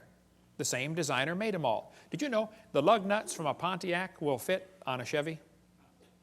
You can go out in the parking lot and try it. They will. That proves they both evolved from a Honda 14 million years ago. No, it's true many animals have a similar four-limb structure. That's a good observation. I agree. They say they must have had a common ancestor. Oh, bad conclusion. Then they'll say, this helps prove we all came from a rock. Well, now you really have got a bad conclusion there. Then they tell the kids, we have evidence from development. Now, this one makes me angry. So I'm going to try to stay calm while we talk about this. Is probably one of the most dangerous lies in the textbooks. We'll just calm down now. Okay, I'm ready. This textbook says the similarity between the early stages of development of many different animals helped convince Darwin that all forms of life shared common ancestors. Darwin considered this the strongest class of facts in favor of his theory. This was the best evidence Darwin knew of for his theory. The guy who made up this dumb idea is named Ernst Haeckel. Haeckel called this idea we're about to share with you the biogenetic law, which means as animals develop inside the mother, they go through the stages of evolution. All you got to do is memorize the word farm, F-A-R-M, fish, amphibian, reptile, mammal. That's the way they say it happened. The phrase they had for it back then was ontogeny recapitulates phylogeny. Wow, what's all that mean? Well, ontogeny is the growth of the baby. It goes through stages, okay? Recapitulates means it reenacts or does over again. Phylogeny is the evolutionary sequence. This Irish textbook says, the presence of fish-like structures in embryos of different species shows these animals have evolved from fish and share the basic pattern of fish development. It's as if the embryo retains a memory of its origins and starts to copy them during its development. That's the ontogeny recapitulates phylogeny. Now, the idea that Sigmund Freud relied on was the idea that ontogeny recapitulates phylogeny. That is, the development of the individual recapitulates the evolution of the entire species. This is stupid and dangerous. They tell the kids the embryo, the baby growing in the mother, has gills like a fish. Gills? That's a lie. Those are not gill slits. Those little folds of skin you see on the embryo grow into bones in the ear and glands in the throat. They never have anything to do with breathing. My uncle had 5 or 6 chins and he couldn't breathe through any of them but the top one. Okay? Those are not gill slits. Ernst Haeckel said the turning point in his thinking was when he read Darwin's book in 1860. See, Darwin's book was printed in English in 1859. The next year, it was printed in German, 1860. Haeckel was a German embryology professor. He read the book and said, wow, what a great theory. If only we had some evidence. Well, 9 years later, they still had no evidence. So Haeckel decided to help out. He was going to make some evidence. Haeckel took a drawing of a dog and a human embryo. He was an embryology professor, you know. And he lied. He faked the drawings. He changed them and made them look exactly alike to prove they're related. He just is a bald-faced lie, okay? Haeckel made giant posters of his fake drawings and traveled all over Germany and converted the people to believing in evolution, which led to the next obvious question. Hey, if evolution is true, I wonder which race of humans have evolved the farthest. And guess who the Germans thought it was? Yeah, we'll talk more about that later. Now, on top are Haeckel's fake drawings. Underneath are the actual photographs of these animals. He lied. His own university held a trial and convicted him of fraud.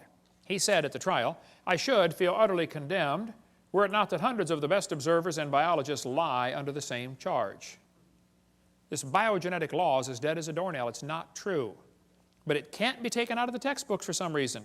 It's been proven wrong since 1875, and they still keep it in the books. It's still used in this book, Evolutionary Analysis, college textbook, 1998 edition, used at University West Florida, the exact same chart of Ernst Haeckel. That's only been proven wrong since 1875, okay? I know it takes a while to get textbooks up to date, but that's long enough. I think 130 years, they ought to be able to get it out by now, don't you think? Okay. More about the gill slits in this book here, Icons of Evolution. Darwin's theory, his book came out 1859. He predicted they would find evidence. 1869, Haeckel faked the drawings. 1875, it was proven wrong. But it's still in textbooks used all over the planet. 2004 textbook, still has it. 2005 textbook, and I pronounced it wrong as Chickasha, not Chickashaw, Chickasha, Oklahoma. I got corrected during the break.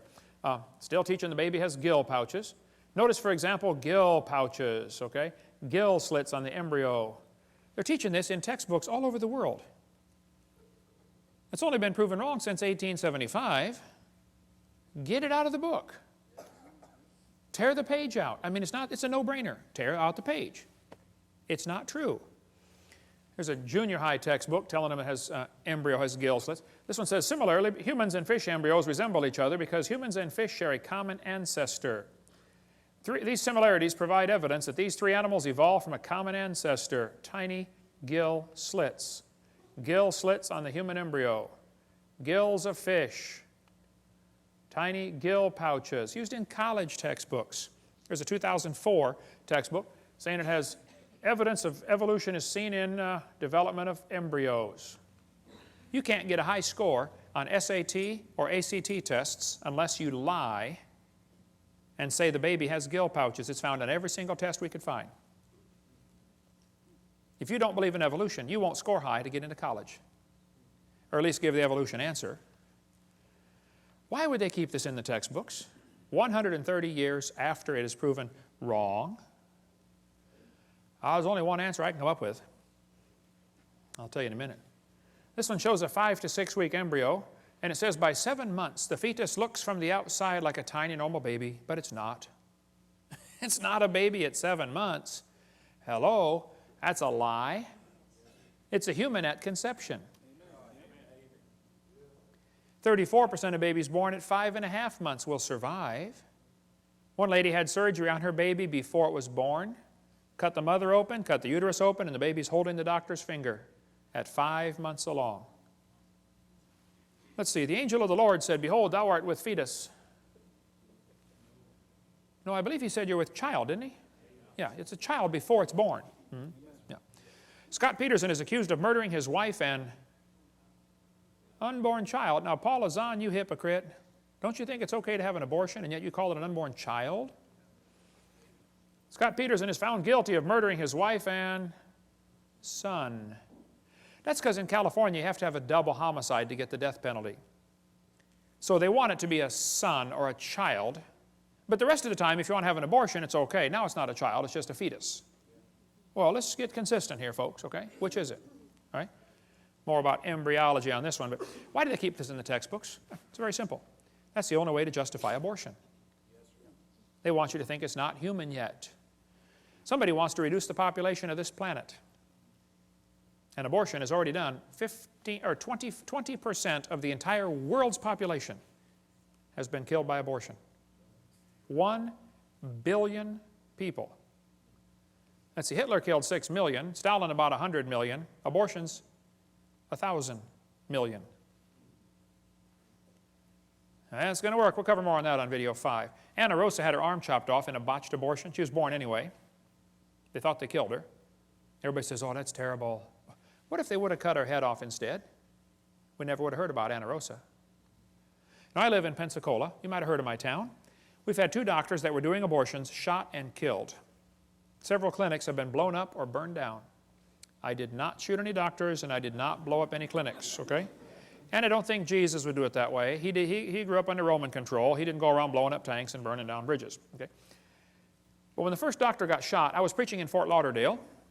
The next day I flew home, and right in front of me on the airplane were 2 women from NOW, the National Organization for Wild Women. And they were flying up to Pensacola, going to have a big rally and march around town, you know.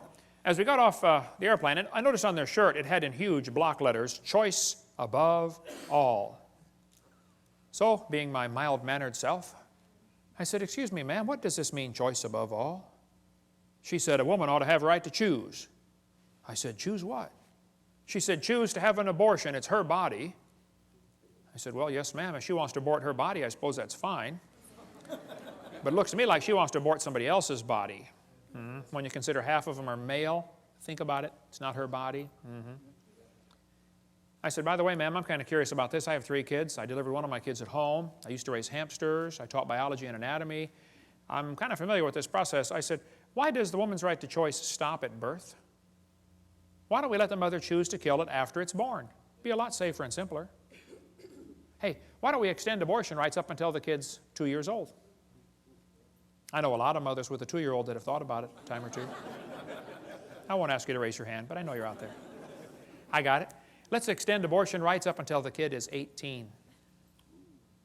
I bet they'd behave a lot better. Son, one more time and I'm going to abort you. Hey, teacher, where's Johnny today? Oh, he didn't do his homework yesterday, so his mommy aborted him. Hey, grades would skyrocket, wouldn't they? By the way, Peter Singer is pushing for abortion after the baby's born. He's trying to get legislation passed so you can kill the baby up to 28 days after it's born and still call it an abortion. Have you ever noticed the news media calls them pro-choice and they call guys like me anti-abortion? I'm not. They do that anti-abortion because it's a negative sounding term. Pro-choice is such a positive sounding term. How about let's call me pro-life and call them pro-death, and we both get a positive sounding term. That's why I refuse to take the paper. I just can't stand their liberal slant on everything. We get a call once in a while, hey, you want to take the Pensacola News-Journal? I say, no, ma'am, we don't have a parakeet. That's what I tell them. See, the media will ignore the wishes of the majority, and they're going to push their liberal agenda. We'll cover more on that on part 5. Well, remember when the kids got shot in Colorado? Right away they jumped on the gun control issue. You know, if kids keep getting shot in our schools, maybe it's time to consider some other issues like should we have public schools? Or maybe should we teach them evolution? That's what did the Columbine shooting. Those kids were real strong believers in evolution. They made a videotape before the shooting. One of the boys said, he doesn't deserve the jaw evolution gave him. Look for his jaw, it won't be on his body. They were strong believers in evolution. They did the shooting on Hitler's birthday on purpose. They shot Isaiah Shoals just because he was black. Eric's t-shirt said, natural selection. And then Rosie O'Donnell said, see, we need more gun control. Rosie, Rosie, Rosie. Blaming guns for Columbine is like blaming spoons for Rosie O'Donnell being fat. It's not the spoon's fault. It's not the gun's fault, okay? Maybe certain criminals ought to be publicly executed. Maybe that's time to think that one through one more time. Maybe all law-abiding citizens should be required to carry guns to protect themselves. Suppose every teacher in the public school was required to be armed. Just suppose. How far down the hallway would those kids have gotten? Somebody sent me this button, proudly unarmed. Would you wear this? What does this say to a criminal? Rob me. Isn't that exactly what it says? Of course. The Founding Fathers gave us the Second Amendment so we could keep and bear arms, and it wasn't so we could go duck hunting. The purpose of the Second Amendment was so we could defend ourselves if the government goes bad. Last-ditch defense against an evil government is an armed citizenry. You ever notice a lot of animals that eat grass have horns? Did you know you don't need horns to eat grass? The purpose of the horns is to explain to the lion, stay off my back. I just want to eat the grass, leave me alone. And I think everybody ought to be armed, not so we can hurt anybody, but just so we can explain to people, leave me alone. Don't take my stuff. Don't break into my house. Don't steal my car. Don't come hurt my family. Okay? Thank you. I probably waited too long. I didn't start my kids shooting until they were about 3. I probably should have started about 2, you know. Here's the logic they use to justify abortion. They're going to say, well, it's not human. Oh, brother. You're either dumb or you're lying. It's human at conception, okay? They're going to say, well, it's not viable. It can't live on its own. You're not viable yourself stark naked on the North Pole, you know. Can't live on its own. I know kids that are 25 that still come borrow money from Dad. Hey, Dad, can I borrow some money? You ought to be able to live on your own by now, son. They're going to say the child may be unwanted. There's kids that are already born that are unwanted. My parents moved 4 times when I was growing up, but I found them every time. By the way, there's probably 5 people in this room that have had an abortion. Now you listen carefully. God loves you. He can forgive you. It's not the unpardonable sin. God can use you in a powerful way. But don't you go through life justifying it. Don't say it was okay. No, it wasn't okay. It was murder. So confess it, forsake it, get right with God, and go serve God with your life, okay? Amen. Half the Bible is written by murderers, okay? You're in good company. They're going to say, well, the child may be unwanted. Well, a lot of people are unwanted. Year after year, the number of people waiting to adopt is about equal to the number of abortions. The babies are not unwanted, okay? They're going to say, well, the child may be a financial burden. Show me a kid that's not. Anybody got a kid that's not a financial burden? They're going to say it may be from rape or incest. Well, then you kill the rapist, not the baby. Execute the rapist and adopt out the baby. It's not that complicated. Hey, did you know it's illegal to shoot deer at night with spotlights in just about every state? Is it illegal in Tennessee to shoot deer at night with spotlights? You got to give them a sporting chance, right? Let's give the baby a sporting chance. Pass a law in Tennessee that says if a lady goes to have an abortion, the nurse will have a jar of marbles, and we're going to have a lottery, okay? 1 marble for baby, 1 for mother, and 1 for father. And 1 for doctor. And 1 for governor.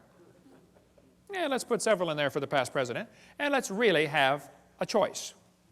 Now, if he's not alive, why is he growing? If he's not a human being, what kind of being is he anyway, huh?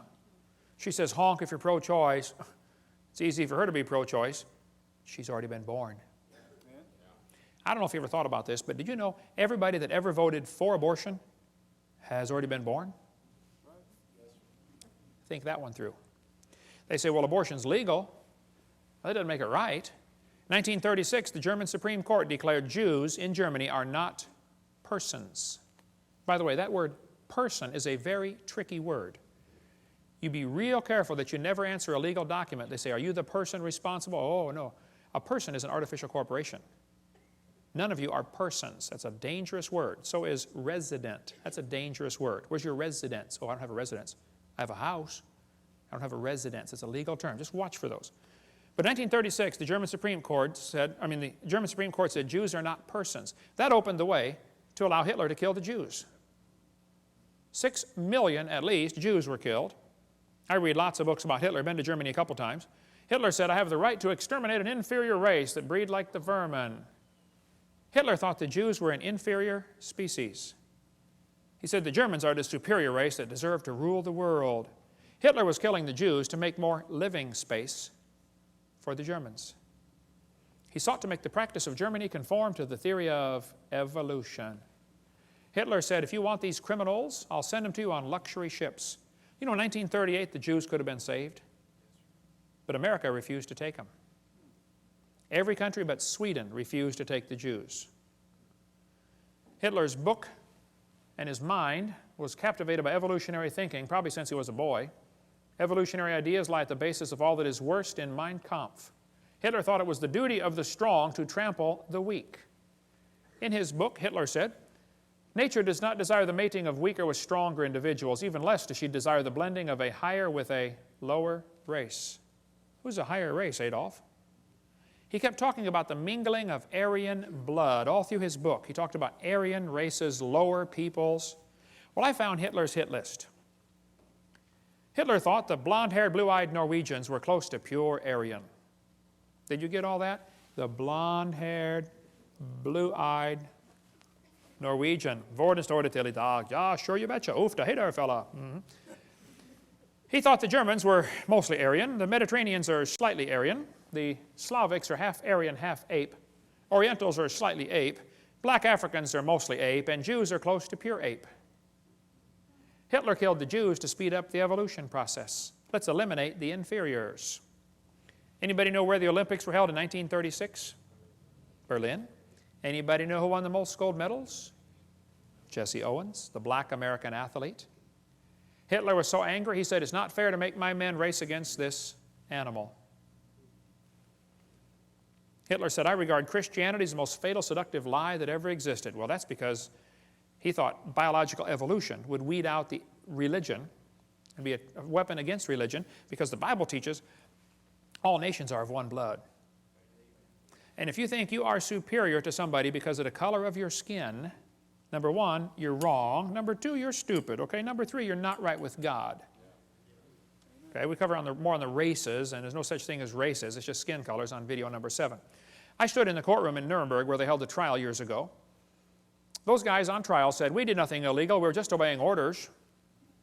Yeah, and they were found guilty anyway, weren't they? Because see, there's a higher law than Germany's law. It's called God's law. Now, the Supreme Court in America in 1973 said the word person does not include the unborn. That's the decision that opened the way now for 45 million babies to be killed in America. 1,000 million, that's a billion worldwide. On September 11th, 2001, 3,000 Americans were killed by terrorists.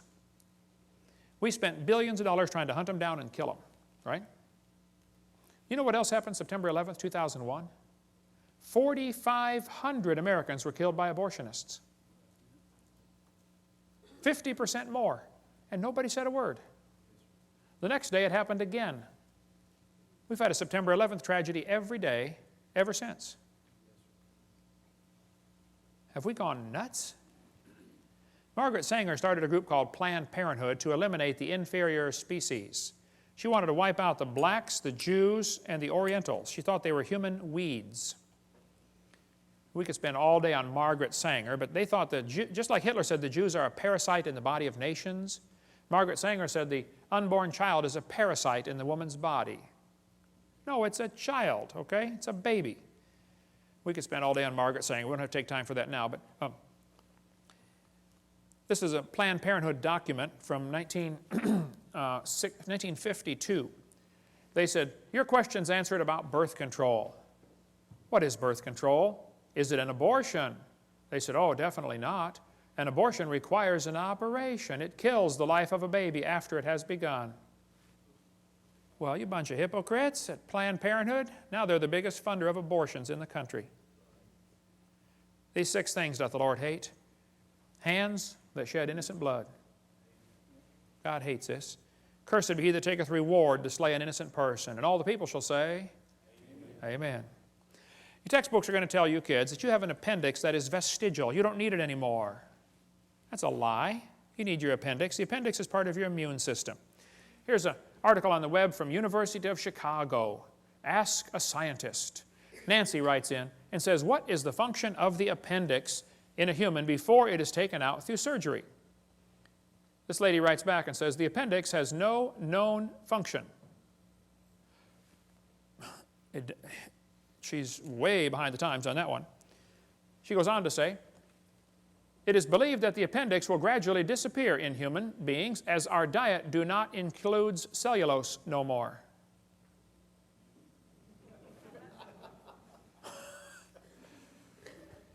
Our diet do not include cellulose no more. University of Chicago. Wow.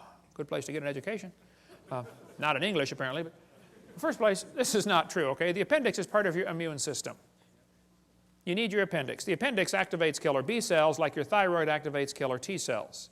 It's true you can live without your appendix. That's true. You could live without both your legs and both your arms and both your eyes and both your ears also. Doesn't prove you don't need them. If you take your appendix out, you got a much better chance of getting all sorts of diseases. This textbook says the whale has a vestigial pelvis. Many organisms retain traces of their evolutionary history. For example, the whale retains pelvic and leg bones as useless vestiges.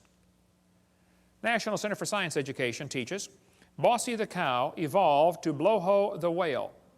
The cow evolved to the whale. And the evidence is the pelvis. Whales have a vestigial pelvis and leg bone that serve no purpose. They have hind limb bones that have no function. Just imagine whales walking around. It's true. Well, here's the bones they're talking about right there. Just imagine the whale walking around. I have tried and tried to imagine, and I just can't do it. Almost every type of whale has these bones right there in the abdomen. They are not attached to the spine. That's correct. Textbook says the whale's pelvis is located far from the vertebra and has no apparent function. The whale's pelvis is evidence of its evolution from four-legged, land-dwelling mammals. This is a lie. Those little bones are anchor points that special muscles attach to that allow the whales to reproduce. Whales are kind of big, you know, and without those special muscles and those special bones, they can't get more baby whales. So either these guys are ignorant about their whale anatomy or they're lying to your kids trying to spread their theory. But it's not true that those are vestigial, okay? There are no vestigial organs, and if there were, think about it, that would be the opposite of evolution. That's losing, not gaining. How's that going to help? You lose everything until you have it all? We could spend 2 days on whale evolution. Every one of them, Ambulocetus and Pakicetus, have all been proven baloney. They can't be intermediate species, okay?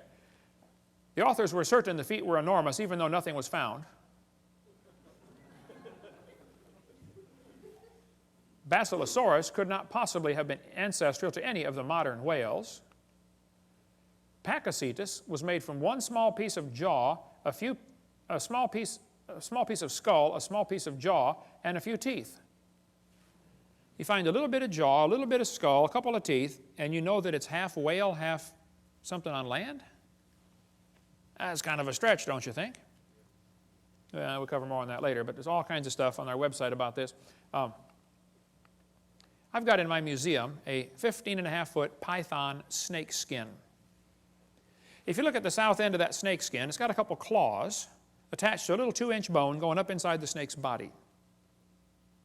We've got them in our museum, okay? Textbook says, see, boys and girls, this is a vestigial structure. The boa and the python have these little tiny claws. Do whales or snakes have back legs? You can see that they don't. Yet, both animals have vestigial hip bones and leg bones where legs may once have existed. This is a lie. This textbook says they have reduced hind legs, rudimentary hind legs of a python snake. You've got to be kidding. Those little claws are used in mating, okay? The snake doesn't have any arms, and you can't talk and say, scoot over, honey, okay? This has nothing whatsoever to do with walking on land. It has to do with getting baby snakes. So once again, somebody's real dumb about their snake anatomy, or they're lying to your kids trying to spread their theory. This textbook shows the coccyx, the human tailbone, and Discover magazine, and it says, that's all that's left of the tail that most mammals still use. Humans have a tailbone that is of no apparent use. I was in a debate in Huntsville, Alabama, against the president of the North Alabama Atheist Association.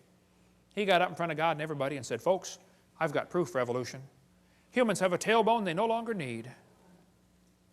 I said, Mr. Patterson, I taught biology and anatomy. I happen to know there are 9 little muscles that attach to the tailbone, without which you cannot perform some valuable functions.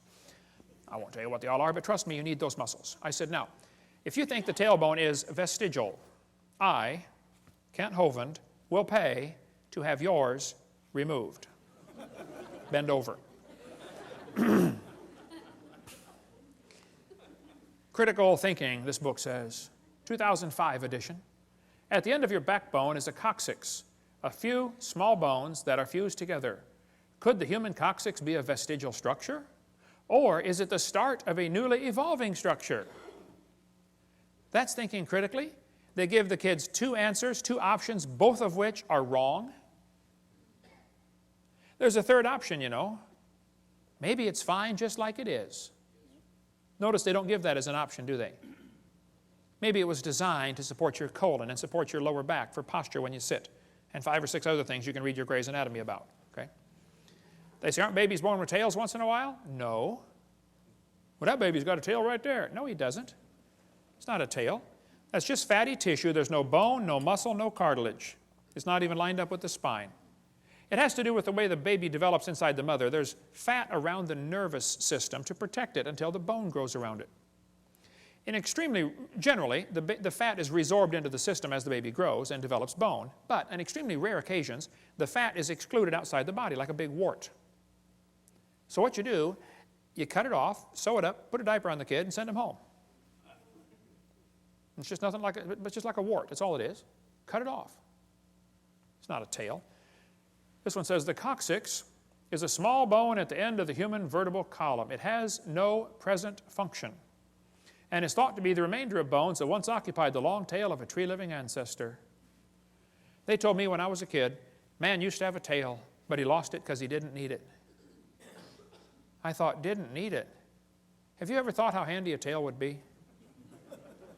Have you ever come to the door with 2 sacks of groceries? Man, wouldn't that be nice to be able to grab that door and walk right in there? You could drive down the highway and hold that can of Coke and tune the radio knob all at the same time. Lost it because we didn't need it. That's a lie. Everything used as evidence for evolution has been proven wrong. If real evidence exists, I'd like to see it. We'll pay $250,000 for real proof for evolution. But don't lie to me. I think you ought to demand that your school board cut out pages with lies on them.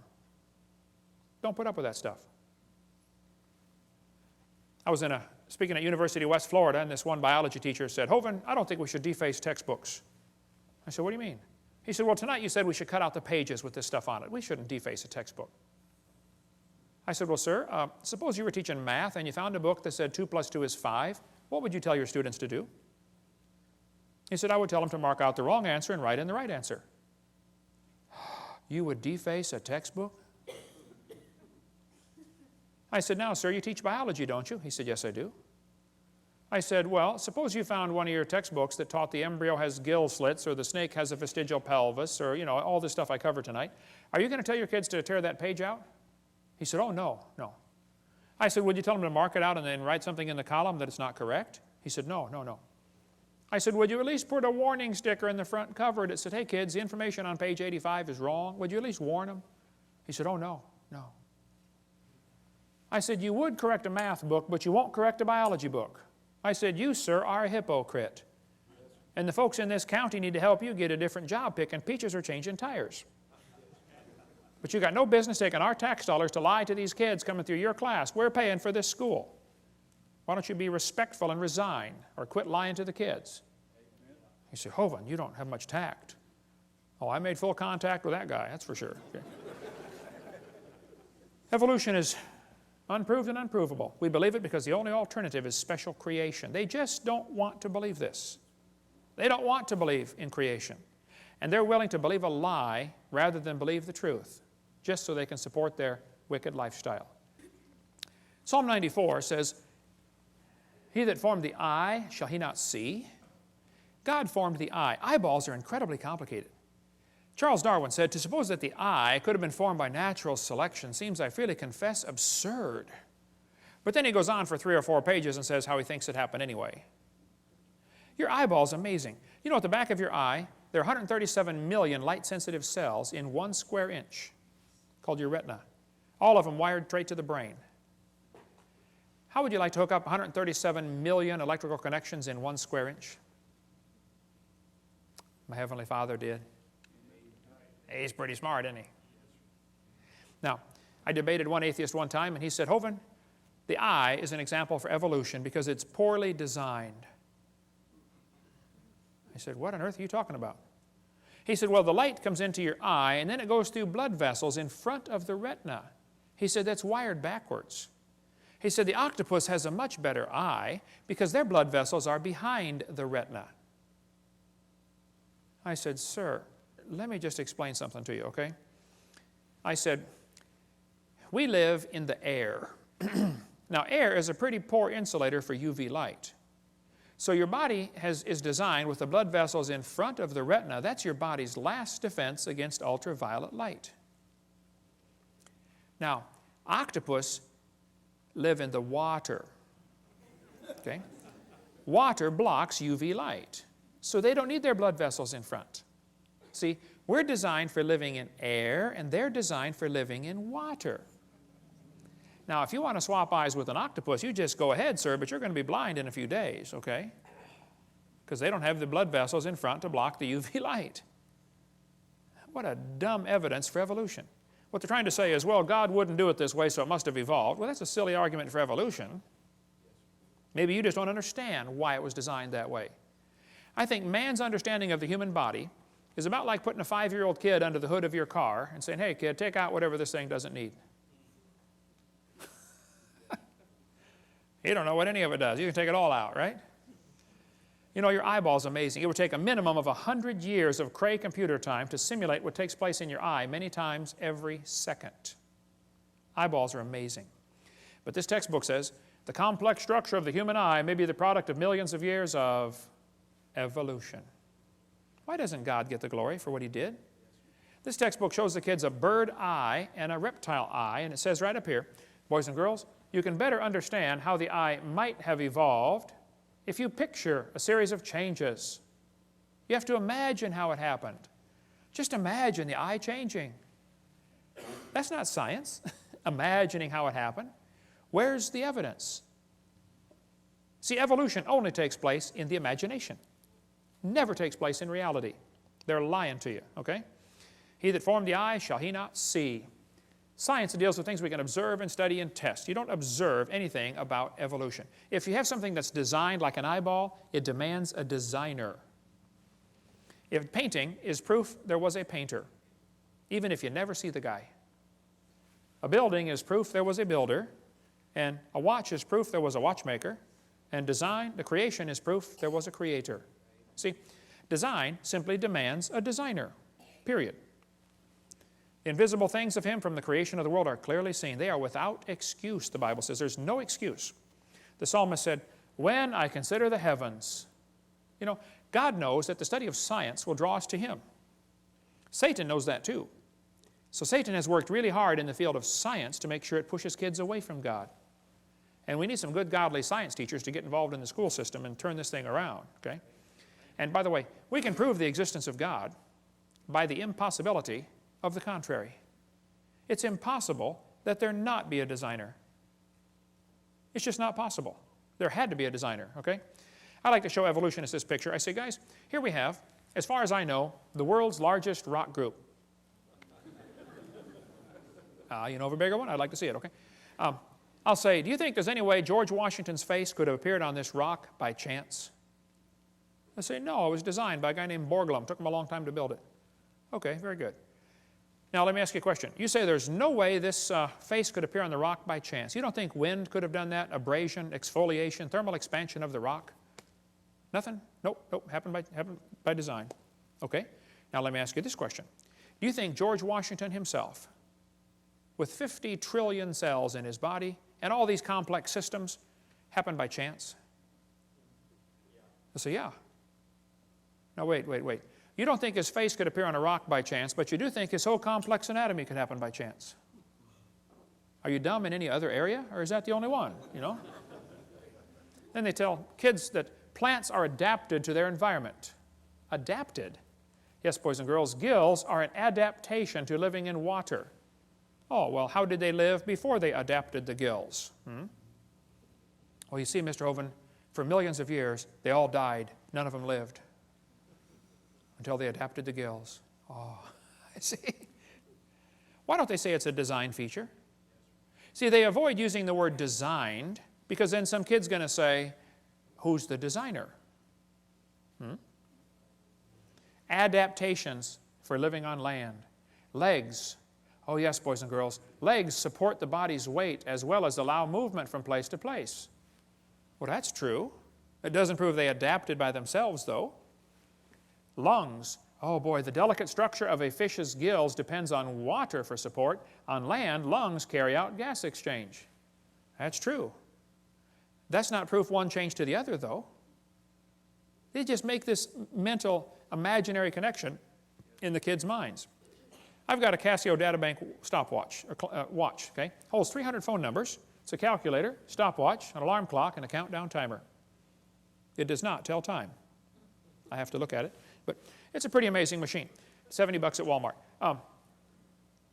I was in Japan a couple years ago, but I did not see the guy who makes the Casio DataBank watch. I never saw him. Do I have to see the guy who made it to believe he exists? Is it logical for me to stand here in Tennessee and say, I believe there's a watch designer in Japan that made this thing? Is that logical? Even if I never see him? Sure. Would it be illogical for me to say, I've never seen him, so I don't believe he exists? That would be totally dumb, wouldn't it? And you don't have to see the Creator to believe he exists, okay? Evolutionists argue against design using arguments they designed. Think about that one. Here's a great book talking about the complexity of living things at a micro scale. We sell the book at our website. Michael Behe wrote this on Darwin's Black Box. He spends a whole chapter describing the hair on a bacteria. That hair is so complicated, it's attached to a little tiny motor.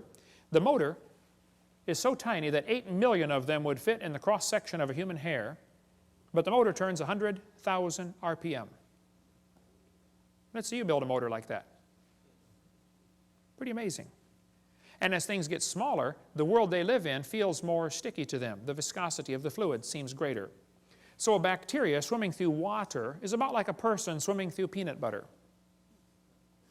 And that little motor is so powerful and turns so fast, that bacteria can swim about like a person going 60 miles an hour through peanut butter. We got a little model of it in our museum if you want to come down and see how they work. And the textbook says, humans probably evolved from bacteria more than 4 billion years ago. What?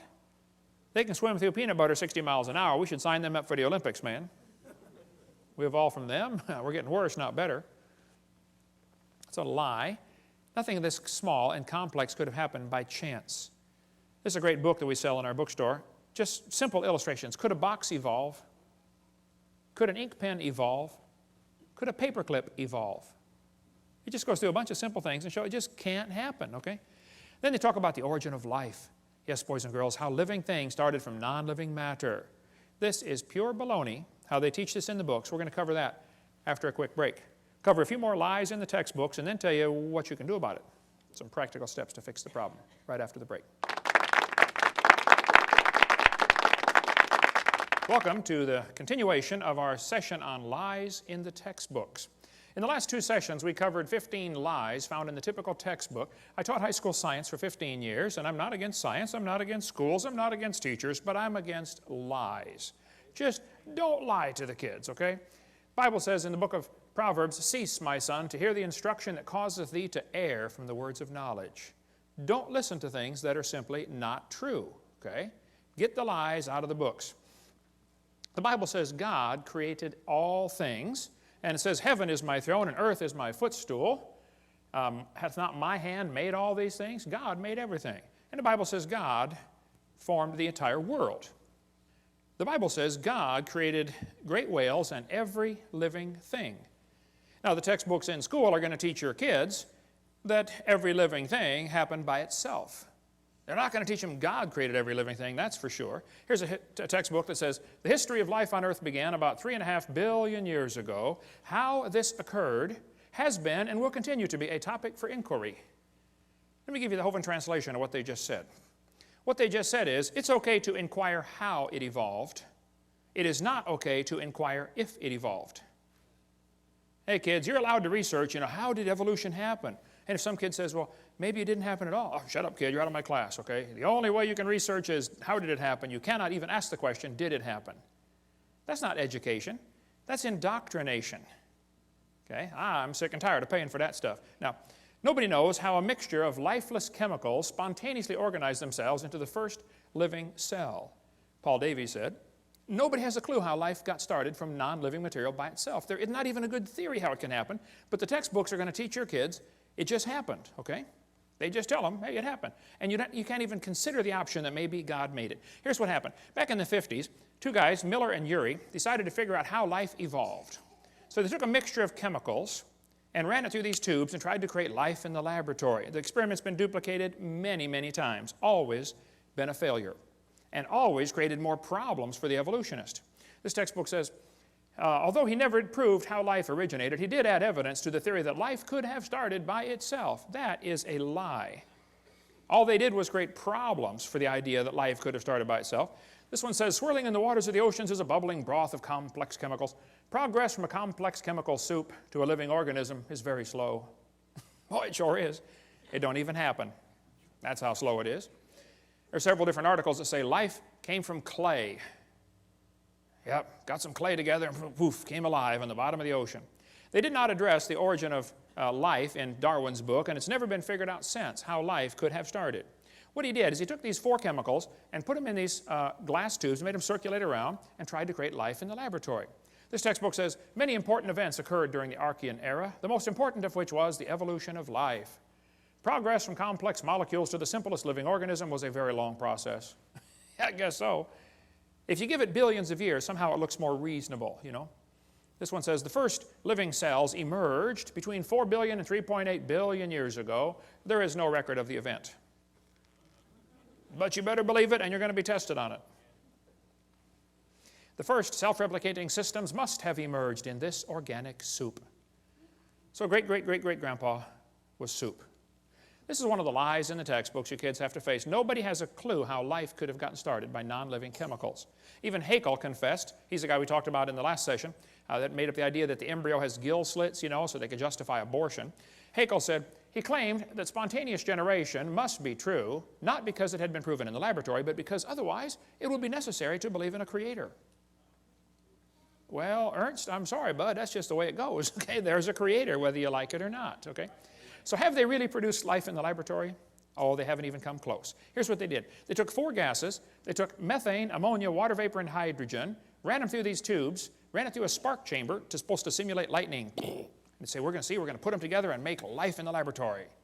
At the bottom of the flask, they got this red goo, and they kept draining the goo off, because if it went through the spark again, it would destroy it. So they had to make the goo and then save it from the next spark, okay? They said in the textbook here it was rich in amino acids, this red goo was. Well, that's simply a lie, okay? They didn't come close to making life. The problem is they had a reducing atmosphere. In other words, he excluded oxygen. You can look at his 4 gases. There's no oxygen there. He knew if he had oxygen in there, it would oxidize whatever chemicals tried to combine. You know, you cut a banana open and lay it on the table, it turns brown, it oxidizes. You don't paint your car, and it oxidizes, it rusts. Well, living cells will oxidize quickly in the presence of oxygen. So he didn't put any oxygen in there. That creates a serious problem, because if you have oxygen, you cannot get life to come from non-living chemicals. The problem is ozone is made from oxygen, and ozone blocks UV light, and UV light destroys ammonia, and ammonia is one of the 4 gases he's got. So you cannot get life to evolve with oxygen, and you cannot get life to evolve without oxygen. Because if you don't have oxygen, you don't have ozone, and now your ammonia gets destroyed. It's just not going to work either way. And the earth has always had oxygen, even more than today. This guy said, what evidence is there for a primitive methane ammonia atmosphere on earth? The answer is there is no evidence for it, but much against it. We find in general no evidence in the sedimentary distribution of carbon, sulfur, uranium, etc., that an oxygen-free atmosphere ever existed on the earth. If somebody tells you the early earth had a reducing atmosphere, you tell them Kent Hovind said they're confused or they're deliberately lying, because it's not true. The earth has always had oxygen. This article said, it's suggested from the earliest dated rocks at 3.7 billion years ago, earth had an oxygenic atmosphere. They've always known the earth had oxygen, even more than we have today. We covered that on seminar part 2, how the early earth probably had even more oxygen, made them live longer. This textbook says there was no oxygen on the earth, which is a lie, and then it says the rocks absorbed it. Hello? How can they absorb it if it wasn't there? Well, think about it. Second problem they had with the Miller experiment, they filtered out the product. That is not realistic for nature, okay? They saved the goo from getting sparked the second time because it would have destroyed it. What he actually made in this experiment was 85% tar, 13% carboxylic acid. Now, both of those are poisonous to life. If you make a mixture that's 98% poisonous to the other 2%, I don't think it's logical to say you've succeeded in creating anything that's going to help make life, okay? The problems are he made mostly only 2 amino acids. There are 20 different ones required to make life. 20 different amino acids. Now, these amino acids are kind of like letters of the alphabet, okay? You have to have 26 letters in the English alphabet to make all the words that we have. Well, you have to have 20 different amino acids to make all the proteins that your body has. With those 20 different amino acids, your body can build a bazillion different kinds of proteins, kind of like you can make a lot of different words with the same 26 letters, okay? What he actually made was a couple of letters, like 2 of the letters of the alphabet, by combining these gases. This creates a real problem since half of them were left-handed and half of them were right-handed. What he actually made was amino acids, only 2 of them, and half of them were backwards.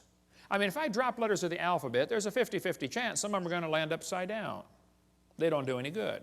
You have to have them all facing the right way. The smallest proteins we know of have about 70 to 100 amino acids, all of them facing the right way. This greatly compounds the problem, okay? DNA and RNA are all right-handed. All other proteins are left-handed. It's a very puzzling fact. All proteins that have been investigated from animals, plants, and higher organisms, and from simple organisms, bacteria, molds, even viruses, are made of left-handed amino acids. They're all that way. So he's really got a problem since half of his letters were backwards. And there are hundreds of amino acids required to combine in just the right way to make a protein, and they unbond in water faster than they bond. And they claim this all happened in the oceans. Well, the oceans are completely full of water, all the way to the bottom. And Brownian motion is going to drive them apart. It's not going to put them together. One of the lies in the textbooks is that they made life in the laboratory. They have all they've done. Every experiment has made the problem worse for the evolutionist, okay? These spontaneous generations do not occur spontaneously in water. Life is not going to get started in this way. There's a whole lot more in the book, Icons of Evolution, if you want a lot more on the subject to go down deep. But they got this weird idea in their head that all they have to do is get all the right chemicals together and then add energy, and it'll make life. Okay, well, let's do an experiment. Let's put a frog in a blender and turn it on. In a matter of moments, you will have frog nog. And you will have all of the chemicals required to make a frog in one blender, right? Then we're going to add energy. You can turn it on puree for 30 minutes. You can nuke it, microwave it, zap it with jumper cables. I don't care what you do. Drop a hand grenade in there. Add all the energy you want, okay? How long will it take to reassemble the frog? It'll never happen. See, just getting the chemicals together isn't the problem. You go to the mortuary, you got a dead body laying there, you got all the chemicals required for life right there in one spot. Bring it back to life. Life is something different. I don't think science has ever defined that clearly, but they talk about how we all came from this early life form. Once this first life form got started, this single cell, then it evolved into everything else. Like this textbook shows the kids that a bacteria slowly evolved to a human. These trees of life are absolute propaganda. There is no evidence for any of these, okay? Even Mary Leakey said, those trees of life with the branches of our ancestors, that's a lot of nonsense, okay? Stephen Gould said the evolutionary trees that adorn our textbooks are not the evidence of fossils, that's for sure. There is no evidence that any animal is related to any other kind of animal. But this textbook says, all the many forms of life on Earth today are descended from a common ancestor found in a population of primitive unicellular organisms. There's no such thing as a primitive unicellular organism. If it's alive, it's complicated. We'll cover more on that in a minute. And then it says, no traces of those events remain. What they do is they tell the kids, okay kids, the mammals, the birds, and the crocodiles have a common ancestor. They draw these trees in the books, and they look so pretty, and the kid goes, wow, they've got proof. I saw it in my book. No, they've got a picture in your book, okay? Everything inside that circle is pure religious speculation. They think it happened, they hope it happened, but there is zero evidence for anything inside that circle.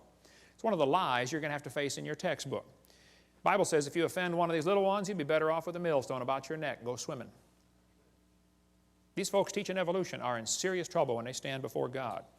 Then they tell them we come from a simple, primitive, unicellular organism. Look, just because it's smaller doesn't mean it's simpler. A paramecium is more complicated than a space shuttle. And you can put thousands of those into one drop of water. Smaller is not simpler. That's one of the lies in the textbooks. I'll show you. Here's a microchip inside a paperclip. Pretty small. Not simple. This microchip is being held in the mouth of an ant, and that little microchip can process every letter of the Bible 200 times per second. Smaller is not simpler. I'll show you. Let's compare the brain of a honeybee to NASA's Cray computer. At one time, the world's fastest computer, I think they got a faster one now. The brain of a honeybee is pretty small. The Cray computer is huge. We would all agree there's a size difference, right? Okay. Now, the Cray computer could do 6 billion calculations per second. It was estimated that the honeybee's brain is doing about 1 trillion calculations per second, 1,000 billion. So that little honeybee brain is about 133 times faster than a Cray computer. The cray uses many megawatts. It's power hungry. The honeybee uses 10 microwatts. Did you know honeybees not only make honey, they fly on honey. That's their energy source. And a honeybee can fly 1,000,000 miles on 1 gallon of honey.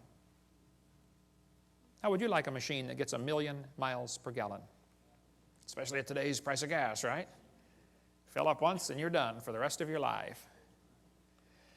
The cray costs $48 million. The honeybee's brain is pretty cheap. You splat them on your windshield all the time, right? Many people scramble when the cray breaks down. Nobody heals the honeybee. A self-healing computer. Steve, you work on computers. How'd you like one of them? Something crashes, reconfigures itself, fixes it all up, no problem. Cray weighed 2,300 pounds. Honeybee's brain doesn't weigh too much. So what should we conclude? Let's see, the supercomputer is huge, it is slow, it is very inefficient, it is power hungry, and it had to be designed. We all know that, right? But did they turn around and look at the honeybee and say, well, that happened by chance? And the brain of a human's a whole lot more complex than a honeybee. For heaven's sake. Your brain can hold more information than the entire British Library. The human brain is phenomenal, okay? You have more computational power in bits per second than the entire national telephone system. One brain surgeon estimated that there are more connections in just one person's brain, there are more connections than the entire electrical system of the United States. How many wires have been connected together in the United States, would you guess, inside every computer and inside every machine and inside every building? Like zillions of them.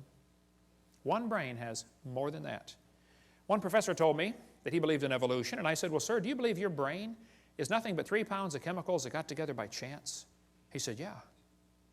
I said, then how can you trust your thoughts and the conclusions you come to? Maybe you got a chemical in there backwards. He did, by the way, several actually. But then they tell the kids, well, DNA is pretty tiny, but that proves evolution. That's what this textbook says. We have evidence of evolution from molecular biology. Darwin speculated all forms of life are related. This speculation has been verified. They are lying to your kids.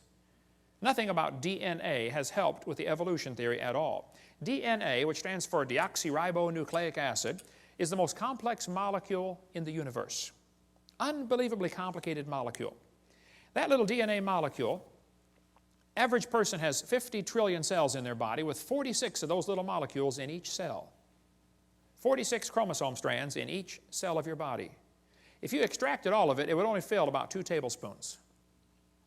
But if you took those DNA strands and unwound them, stretched them out, tied them together, one person's DNA would reach from Earth to the moon and back over 500,000 times, round trips to the moon. They say the DNA holds more information than all computer programs ever written by man combined. IBM models the newest computers after DNA. The quantity of information is so vast, we have to invent new numbers to measure it. Not terabytes, petabytes, or exabytes, yottabytes, and zettabytes. All the words uttered by everyone who ever lived would amount to 5 exabytes. And your DNA and your chromosome holds more information than that. It is so unbelievably complex. If you typed out the code found in your DNA, when you got done typing, you'd have enough books to fill Grand Canyon 78 times. That's the instructions to make you. I'd say you're pretty special. Quite a list of instructions to make you. David said, I will praise thee, for I'm fearfully and wonderfully made. And he didn't have a microscope, and he could figure that out. Yeah. You know, from conception to birth, the baby adds 15,000 cells per minute to its body. Each one is more complicated than a space shuttle. How would you like to be in charge of the supply end of supplying a factory that is producing 15,000 space shuttles a minute? And it's your job to make sure they have all the nuts and bolts and screws and everything they need to put that thing together. Some of you women are saying, boy, I did it, and that's hard too. Sometimes they want pickles in the middle of the night, you know. What are you building down there anyway, you know? The probability of one DNA happening by chance has been calculated to be 1 in 10 to the 119,000th power. That's a big number when you figure the entire visible universe is about 10 to the 28th inches in diameter. DNA has not proven anything that would help the evolution theory. It's been made the problem much, much, much worse. But let's just assume that the chromosome number means something and that, it could evolve. Okay, well, then I did some research on this. I discovered penicillin has 2 chromosomes. That one had to evolve first. And then slowly, over millions of years, they got some more chromosomes because they're complicated, and turned into a fruit fly. You can see the similarity there. It's only got 8 chromosomes. And then very slowly, it evolved some more chromosomes and became either a tomato or a housefly. Very tough to tell the difference. They're identical twins, And then very slowly, over millions of years, it evolved into either a pea or a bee. You can see the similarity there, P, B, very similar. And slowly became lettuce and then a carrot. And finally, when we got to 22 chromosomes, triplets. The possum, the redwood tree, and the kidney bean all have 22 chromosomes. Average scientists cannot tell them apart. Let's see, which one is which here? Okay, let's see, tree, possum, bean, and we have 46, folks. And if we can just get 2 more, the next step of human evolution, we're going to become a tobacco plant. I know some already smell like it. Sometimes I'll get on the elevator and I'll say, man, you're evolving, you're way ahead of me. And it probably won't happen in my lifetime, but we might get enough chromosomes someday to be either a dog or a chicken. They're twins too, And then way down the road, we're going to become a carp. They got double the chromosomes we do. And someday, stardate 349572, we're going to become a fern. I was at a church one time, and this lady walked up to me afterwards, and she said, Mr. Hovind, I'm fern. I shook hands with that hand right there. I'll never wash it again. Hey, how come the evolutionists are always comparing things that fit their theory? Why don't they show us the things that don't fit their theory? Like, let's just say we're going to examine how things evolved based upon how long they lived. Well, we could arrange animals by how long they live, and we'll find out the hamster evolved first, slowly turned into a cat, and then a canary, and then a dog, and then a chimpanzee, and an alligator, elephant, horse, turtle, and human. We made it, folks. We made it. Let's arrange the animals based on how long they're pregnant, their gestation period. Well, in that case, the possum, only 13 days. How'd you like that, ladies? Only be pregnant for 13 days. Not bad, huh? Yeah, I'd have a bunch of kids in. Slowly evolved into a hamster, then a rat, then a rabbit, kangaroo, on down the list, and the elephant. 640 days. They are the winner, the most evolved creature on earth. Or maybe you can see here the cat and the dog are identical twins, Maybe we should arrange them based on how much they weigh in their adult form. Well, the shrew only weighs 4 grams. Slowly it became a mouse. And very slowly, over billions of years, became a whale. The whale's the most evolved now. Why don't they show us these charts, huh? And why is it that amphibians have 5 times more DNA than mammals, and some amoeba have 1,000 times more DNA? They don't tell us these things because it doesn't fit their theory. It's impossible to arrange in any sort of evolutionary series based on just one little bit of facts. You better find all the facts. You find out this evolution theory fails miserably. But they tell the kids, we're going to think critically. Boys and girls, there are 20 kinds of amino acids. That's a fact. Explain how this fact supports the idea that all life shares a common ancestor. How's a Christian kid supposed to answer that for homework for Monday? Don't you see a built-in assumption in this question? That's not learning to think critically. Would the kid be allowed, teacher, to explain how this fact that all life forms have 20 amino acids, would the kid be allowed to say, maybe that proves the intelligence of a common designer? Maybe God gave all the animals the same basic 20 amino acids so that we don't have to just eat each other, I mean, if they're all totally different, wildly different kinds, then we could only eat other humans. But see, God made it this way so the brown cow can eat the green grass and give the white milk and make the yellow butter, and I eat it and get the blonde hair. Maybe that's why there's all the same basic building blocks. Yeah.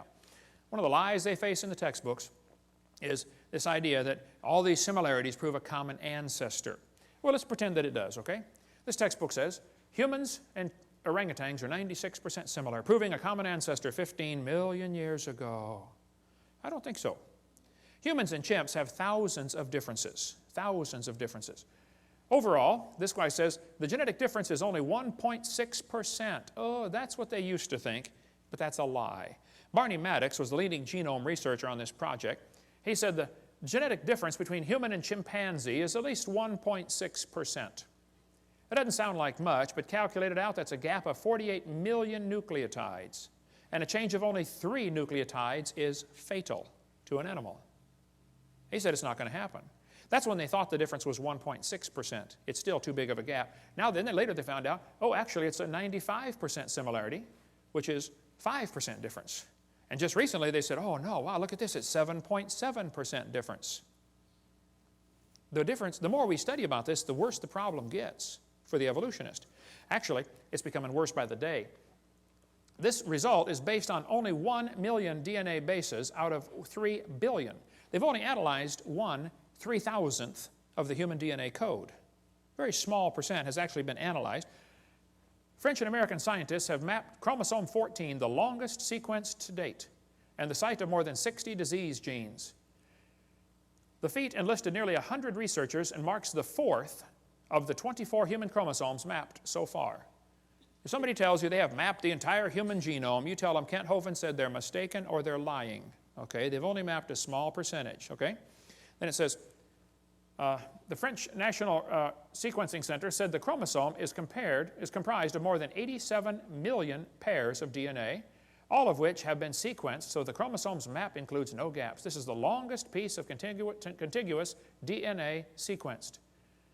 87 million pairs, a fraction of the total 3 billion pairs found in the human genome.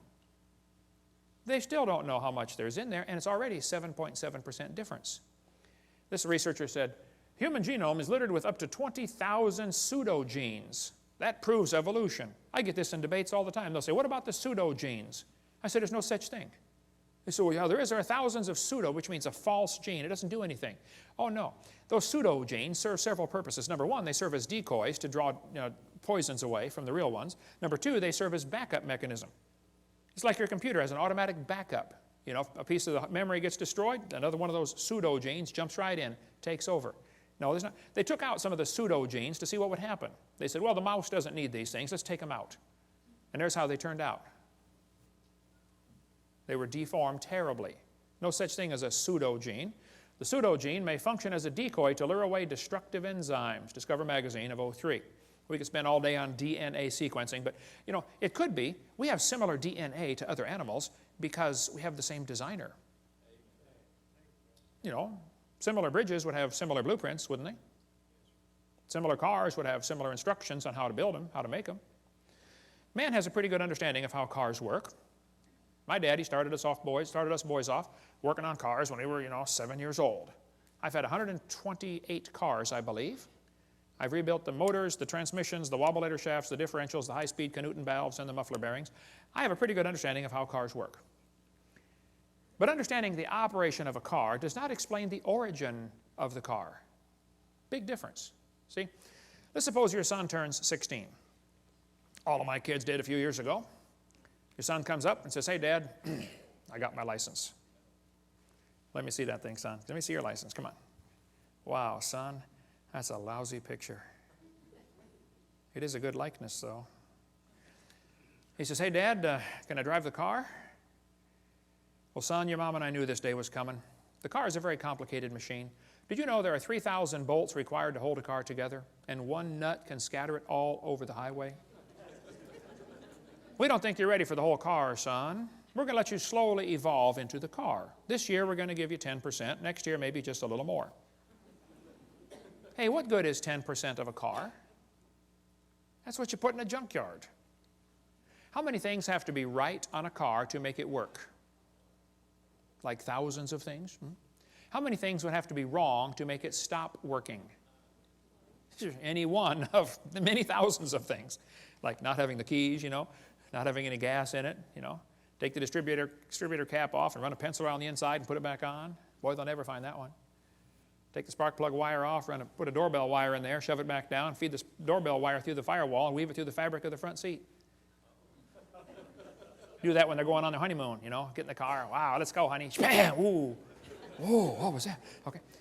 There's 1,000 things that make your car quit running. Probably 10,000 ways to stop a car from running. Shove a potato in the exhaust pipe, watch what happens. I don't want to give you any more ideas, okay? But there are thousands of differences between humans and chimpanzees. But if you think a percentage of similarity proves a relationship, let me show you the research I've been doing. I discovered clouds are 100% water. Watermelons are 97%. It's only 3% difference. That proves they're related. Jellyfish are 98%. Missing link. And so are snow cones. Yeah, there we go. We got the proof, okay? Then they tell them fossils prove evolution. I say, guys, you got to be kidding. This textbook says evidence of evolution from the fossil record. Oh, no, don't give me that. That's a lie. There is no fossil record. There's a bunch of bones in the dirt. It's not a record, okay? You're putting your interpretation on those bones they're digging out of the dirt. There is no fossil record. This textbook says evolution is a fact.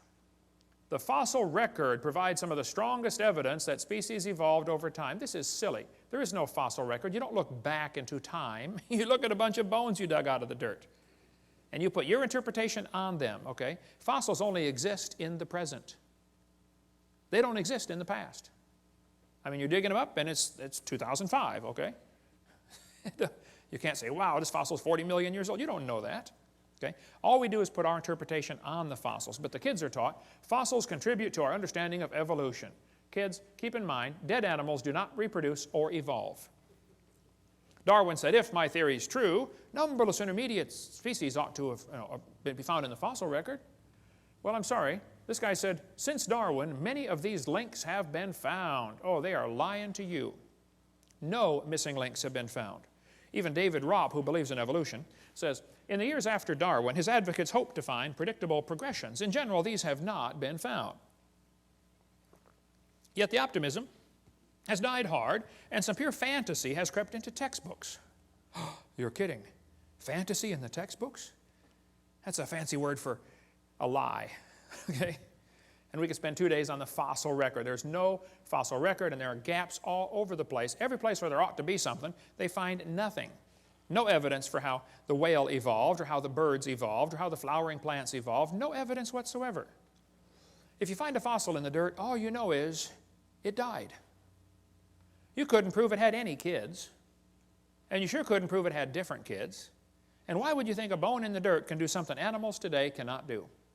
Which is produce something other than their kind. Luther Sunderland wrote to major evolutionists all over and said, hey, where's the evidence for evolution? They wrote back and said, we don't have it, somebody else has it. He wrote to Colin Patterson because Patterson has access to the largest fossil collection in the world. British Museum of Natural History. Nobody's got more fossils than them. Patterson wrote a book about evolution, but he didn't show any missing links. So Sunderland wrote him a letter and said, excuse me, why didn't you show the missing links in your book? I'd like to see a picture of the missing link. Patterson wrote back and said, I fully agree with your comments on the lack of evolutionary transitions in my book. If I knew of any, fossil or living, I would certainly have included them. I will lay it on the line. There is not one such fossil. There are no missing links. The whole chain is missing. It's not a link they're looking for, folks. Even Stephen Gould said the absence of fossil evidence is a nagging problem for evolution. Yeah, it sure is. Stephen Gould died with a set of my videos on his shelf in his library. I hope he watched them. I donated them to him years ago, way before he died. Hopefully he watched them and got saved. I don't know. So Niles Eldredge and Stephen Gould have kind of resurrected the punctuated equilibria idea that came actually from Richard Goldschmidt. Goldschmidt said, the first bird hatched from a reptilian egg. They got so frustrated looking for missing links, they couldn't find any. They said, well, this just proves evolution happened quickly. Oh, I see, yeah. And this bird that hatched from the reptile egg, excuse me, who did it marry? Don't you have to have two in the same place of the opposite sex? I mean, what if you get two males? Huh? And don't they have to be at the same time in history? What if one's born just 10 years before the other one? Ah, just missed it. You got to get them in the same place of the opposite sex at the same time, and they got to be interested. You got a whole bunch of problems, okay? Serious problems. Then they tell the kids to think critically. Which theory best describes the organism's evolution? Gradualism or punctuated equilibria? Look what they do. Kids, which theory is the best explanation? Slow evolution or fast evolution? Do you see how they're giving the kids two options, both of which are false? Which is correct, boys and girls? Elephants are orange or elephants are pink? Oh, man. Mom, what should I write for this one? I don't know, honey. Go do your homework. They're neither one. You realize how frustrating this is for Christian kids to go through public schools and have this kind of stuff day after day after day, and how it wears at their faith? And they finally just start giving the evolution answers. And 75% of the kids from Christian homes are being destroyed and losing their faith going through these public schools. That's not thinking critically. This textbook says, which is correct, boys and girls? Did evolution happen gradually or in short leaps and punctuated equilibria? They give them two options. Evolution happened slowly or evolution happened quickly. These guys are not capable of thinking outside the box. It didn't happen at all. Is that an option? But I guarantee if a kid puts it didn't happen at all on his test question, the teacher's going to count it wrong. I debated Dr. Pigliucci from Knoxville, Tennessee, UT Knoxville. I said, Dr. Pigliucci, you've studied and taught evolution of plants for 10 years. You've received $650,000 in grant money to study the evolution of plants. What's the best evidence you know of for evolution? That was my question. His answer was, the evolution of whales. I said, just exactly what kind of plant is a whale anyway? Yeah. He said, the hippo is evidence for evolution because it's in the process of adapting to an aquatic way of life. Hippo is proof for evolution because it likes to go in the water. Wow, I like to go in the water too. What's that mean? Evolution's a shell game. Everybody thinks that somebody else has the evidence. The biologist says, oh, we don't have it. The geologist has it. The geologist says, oh, we don't have it. The anthropologist has it. It's a shell game with one major difference. You know how they put the P down there and try to get you confused, you know, which one has the P? The difference is there's no P under any of them. Nobody has the evidence. Nobody. They're all lying. They say, what about horse evolution? Yes, boys and girls, you see this? The four-toed horse evolved to the one-toed horse. That's a lie, proven wrong 55 years ago. The hyrax is the so-called four-toed horse. They're still alive today in Africa and Turkey. There's still a little bitty critter. There's one right there, a hyrax. They don't tell you the early horse had 18 pairs of ribs. The next one had 15. These animals are not even related. They just picked some bones and put them in order they wanted them. The next one had 19 and then back to 18. This horse evolution theory was proven wrong a long time ago. There's a whole variety of horses today, by the way, big ones and little ones. But back in 1950, G.G. Simpson, a famous evolutionist, said, this horse evolution was unintentionally falsified. It's not true. The evolution of the horse was all wrong. It never happened in nature. Horse evolution has not held up under close examination. The whole idea was made up by Othniel Marsh back in 1874. He picked animals from all over the world and put them in order the way he wanted it to happen. He never found them in that order, okay? Modern horses are found in the same layers as the so-called ancient horse.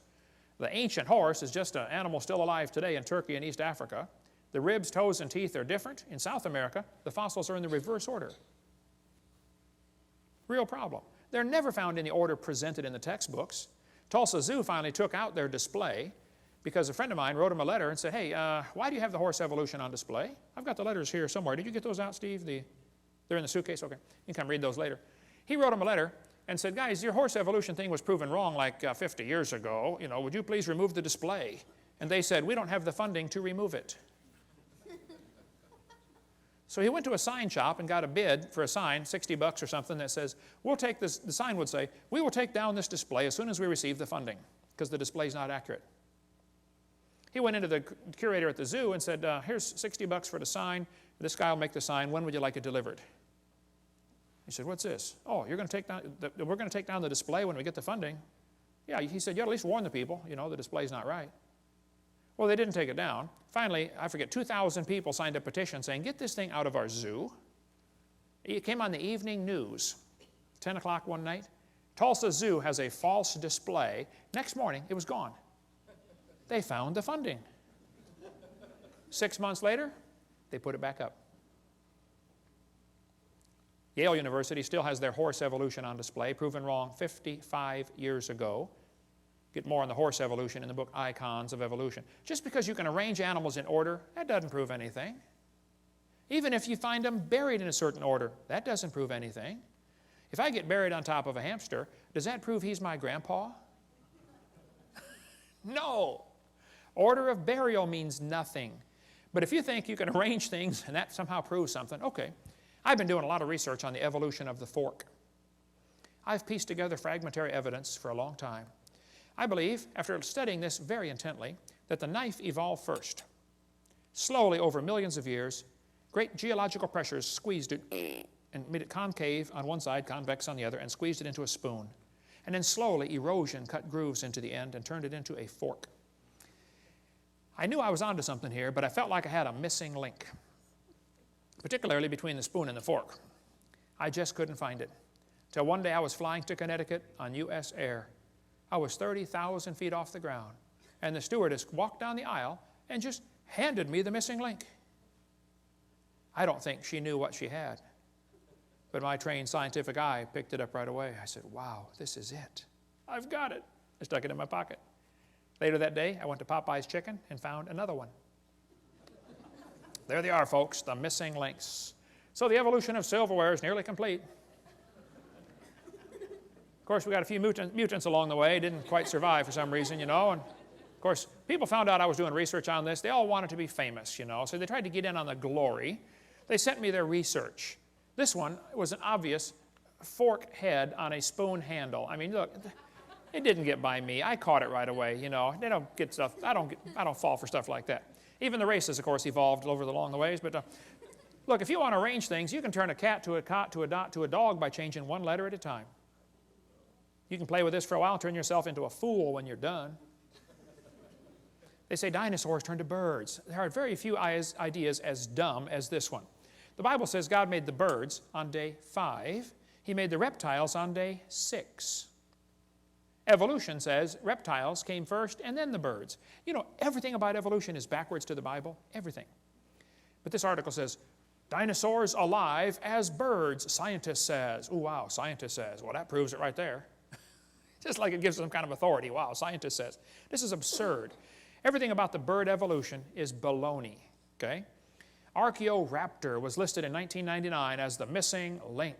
Yes, boys and girls, breaking news, National Geographic, we found the missing link. They had a whole big article about the missing link has been discovered. Then a couple months later, oops, it was proven wrong. Everything about these feathered dinosaurs has been proven baloney. But guess what? They're still teaching it. Here's a whole book, The Feathered Dinosaurs of China. Well, you just got this recently? Why would they still be teaching something that's been proven wrong for 5 years? All this feathered dinosaur stuff is baloney. It's all baloney. We covered more on that in one of the debates I did. I forget which one, but they say birds are descendants of dinosaurs. Well, kids, in case you don't know, there are a few differences between a dinosaur and a bird. Okay, you don't just put a few feathers on them and say, come on, man, give it a try. It won't hurt too bad. It's just not that easy.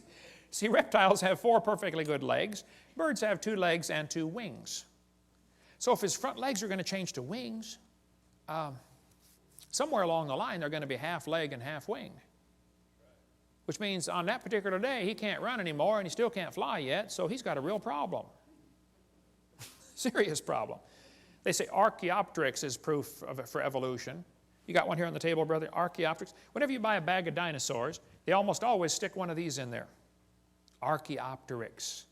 Wow. And this somehow gets an impression to the kids. Wow, we got proof that dinosaurs turned to birds. Here's one here with feathers on it. They're lying. It's still in the textbooks. I mean, today, about Archaeopteryx, and it's been proven years ago, Archaeopteryx was just a bird, a perching bird. Alan Fiducia, who believes in evolution, says it's not a missing link. It had the right features for flight. All the features of the brain were for flight, okay? Archaeopteryx means ancient wing, and he had claws on his wings. Well, that's kind of unusual, okay. But 12 birds today have claws on their wings. The swan, the ibis, the hoatzin, several birds have claws. They say, well, he had teeth in his beak. Well, not many birds have teeth. Some do. There's a hummingbird has teeth in his beak. But most birds don't have teeth, I agree. Actually, some mammals have teeth, some don't. Some birds have teeth, some don't. Some fish have teeth, some don't. Some of you have teeth, some don't, okay? So, missing link. The Chinese dino bird was a forgery, and we don't have time to cover all that today, but we give lots more on that on the one of the debates I did. It's true feathers and scales are both made of keratin, same building block, that's true. But that's where the similarity stops, okay? Actually, birds and reptiles have different lung system, different reproductive system, different body covering, different brain, a different circulatory system. Thousands of differences exist between dinosaurs and birds. That could be a whole seminar by itself. It's interesting, there are two different kinds of dinosaurs, the bird hip and the lizard hip dinosaur. Their hips are very different. Ask an evolutionist, which type of dinosaur evolved into the bird? Was it the bird hip or the lizard hip?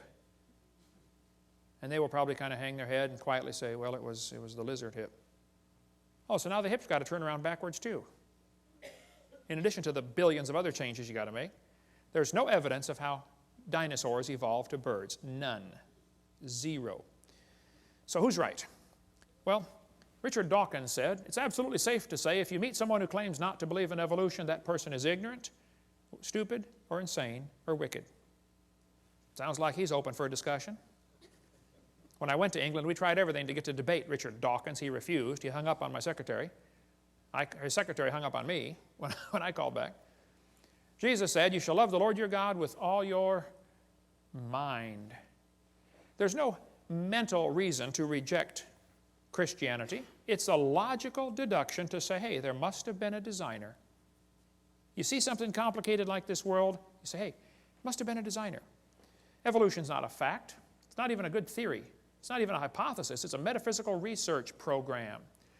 Julian Huxley said, I suppose the reason we leapt at Origin of Species was the idea of God interfered with our sexual mores. We don't want God telling us what to do. Evolution is a religion. Even Michael Ruse said that. He said, I'm an ardent evolutionist and an ex-Christian.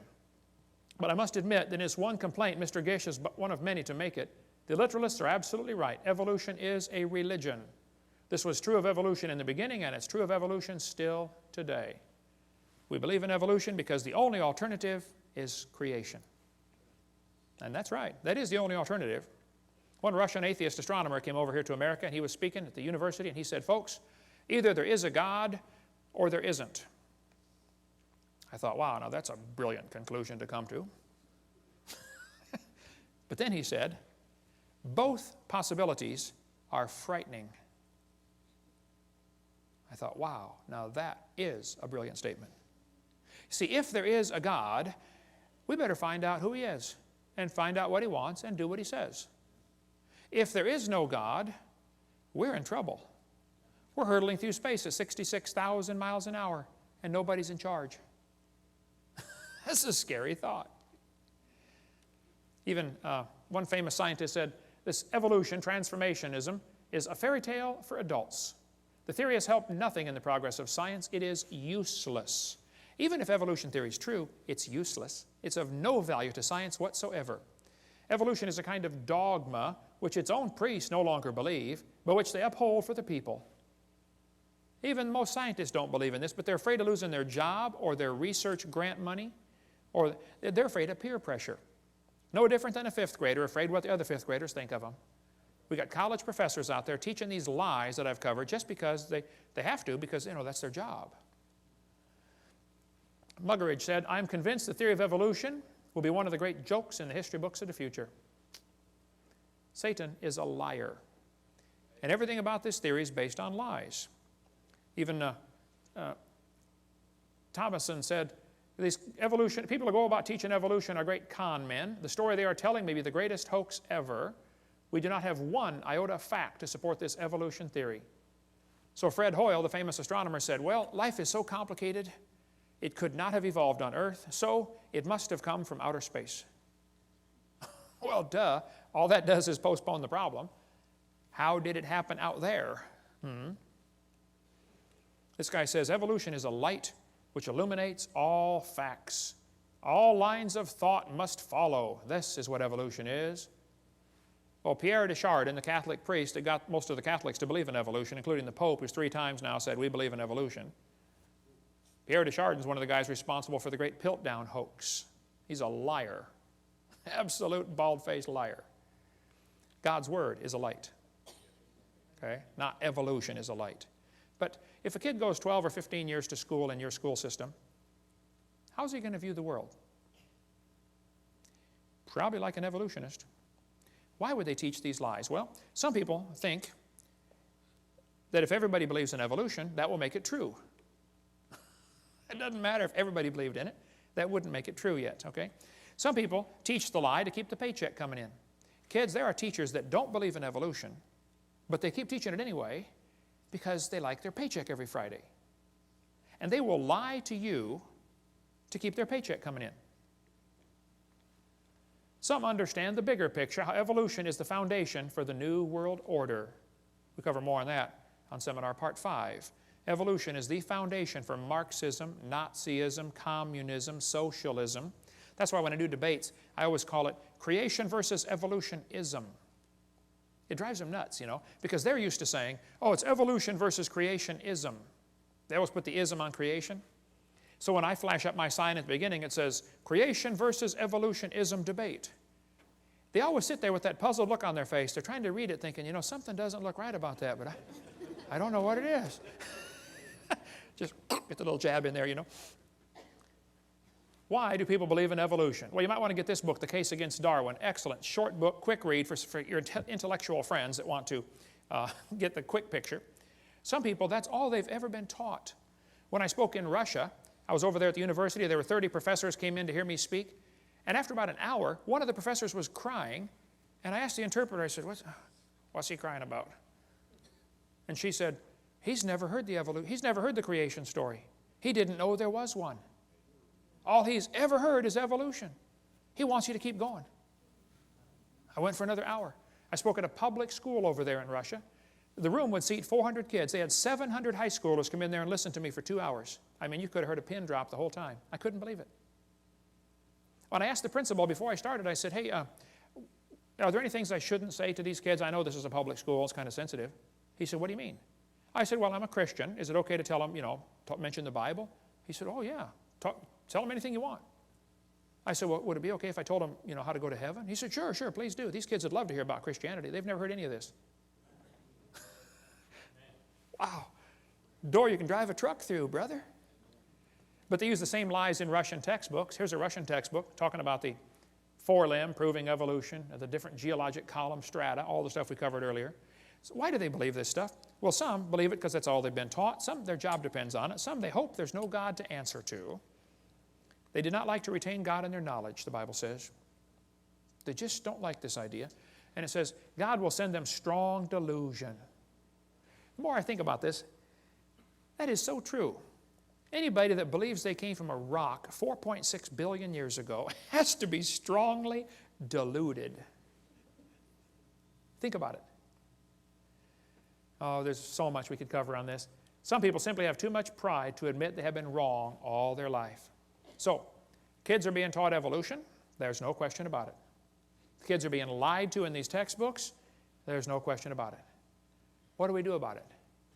Well, we cover that in great detail on our public school presentation on the Green series of tapes. Get the public school presentation. We'll tell you step by step what to do, how to get these lies out of your textbook, how you can get on the school textbook selection committee, how you can get your kid exempt from class. Parents, if your kids are in a public school, you should send a little note to the teacher saying, I don't want my child taught evolution. It's against my religious convictions. Sign it, notarize it if you'd like, give it to the teacher and to the principal. Then if they continue giving you a hard time, you say, oh, now, excuse me, do you discriminate against people because of their religious convictions? Watch their eyes light up on that one. And if they still give you a hard time, contact me. I got some lawyers waiting in the wings that are anxious to get a lawsuit like that. Title 42, discrimination based on religion. Wow. That principal's going to be the garbage collector the next week. I guarantee that principal's going to call that teacher in and say, look, let this kid out of class. Stop teaching evolution. I had one guy call me a couple years ago. He said, Brother Hovind, my second grade daughter's teacher just called me. And the teacher said, Mr. Jones, whatever his name was, I forget. He said, your second grader's in my class, your daughter, and she stops me every time I start teaching something about evolution. And the teacher said, I've just decided I'm going to skip this evolution stuff for the rest of the year until your daughter's out of my class. And my first thought was, yay. And then I thought, wait. Why are we sending second graders off to war? This is a battle the parents ought to be fighting, not the kids. We're the salt of the earth. Salt irritates. Hey, if nobody's irritated at you, you're not a good Christian. You don't have to try to irritate them. You try to be salty. That will irritate them. Salt preserves from corruption. How come you got so many lies in the textbooks right here in Tennessee in the middle of the Bible Belt? Where's the Christians that are supposed to preserve the world, huh? Why don't some of you get on the school board and do something about this? Why don't some of you get a committee to say, hey, let's take these pages out of the book. This is a lie. It won't cost the school anything. I'll show you. How many of you would volunteer to take the pages out of the book and bring your own scissors? Won't cost the school a dime. Let's do better than that. How many of you would pay $20 for the privilege of being on the committee to cut the pages out of the book and still bring your own scissors? We just had a fundraiser. We just raised $1,000 for the school. Wow. Won't cost them a dime. There are many good, sincere, godly public school teachers, and I praise God for them. And they are as frustrated as I am with what's going on. If you've got a good teacher in your school that wants to do what's right, support them. Because I guarantee if there's a teacher that tries to get up and stand up for creation and against evolution, there's a good possibility they'll get fired or get persecuted for it. We cover much more on that on video number 7, how teachers get persecuted for standing up for what's right. Many teach this theory because they simply have never been taught anything else. Many don't know it's okay to teach creation. It's perfectly fine. Well, what do we do? Well, there's a long history of how we got this theory in our schools, and we'll cover all that in the public school presentation. And what do we do about it? It's all covered on videotape number 5. We'll show you the dangers of this theory. It's not just a dumb idea, it's a dangerous religion. And then tell you some real practical steps to fix it on Seminar Part 5. Thank you for joining us. We hope you've enjoyed this video series on creation, evolution, and dinosaurs. Much more important, though, than knowing all the truth and facts about science is to know the truth about whether you're going to heaven or not. If you've never trusted Christ as your Savior, let me explain quickly what you need to do to go to heaven. The Bible says we're all sinners. We've all broken God's laws. We've disobeyed the Creator. We've done wicked things. We're sinners. Some are worse than others, at least in man's eyes, but we've all broken God's laws. And the Bible says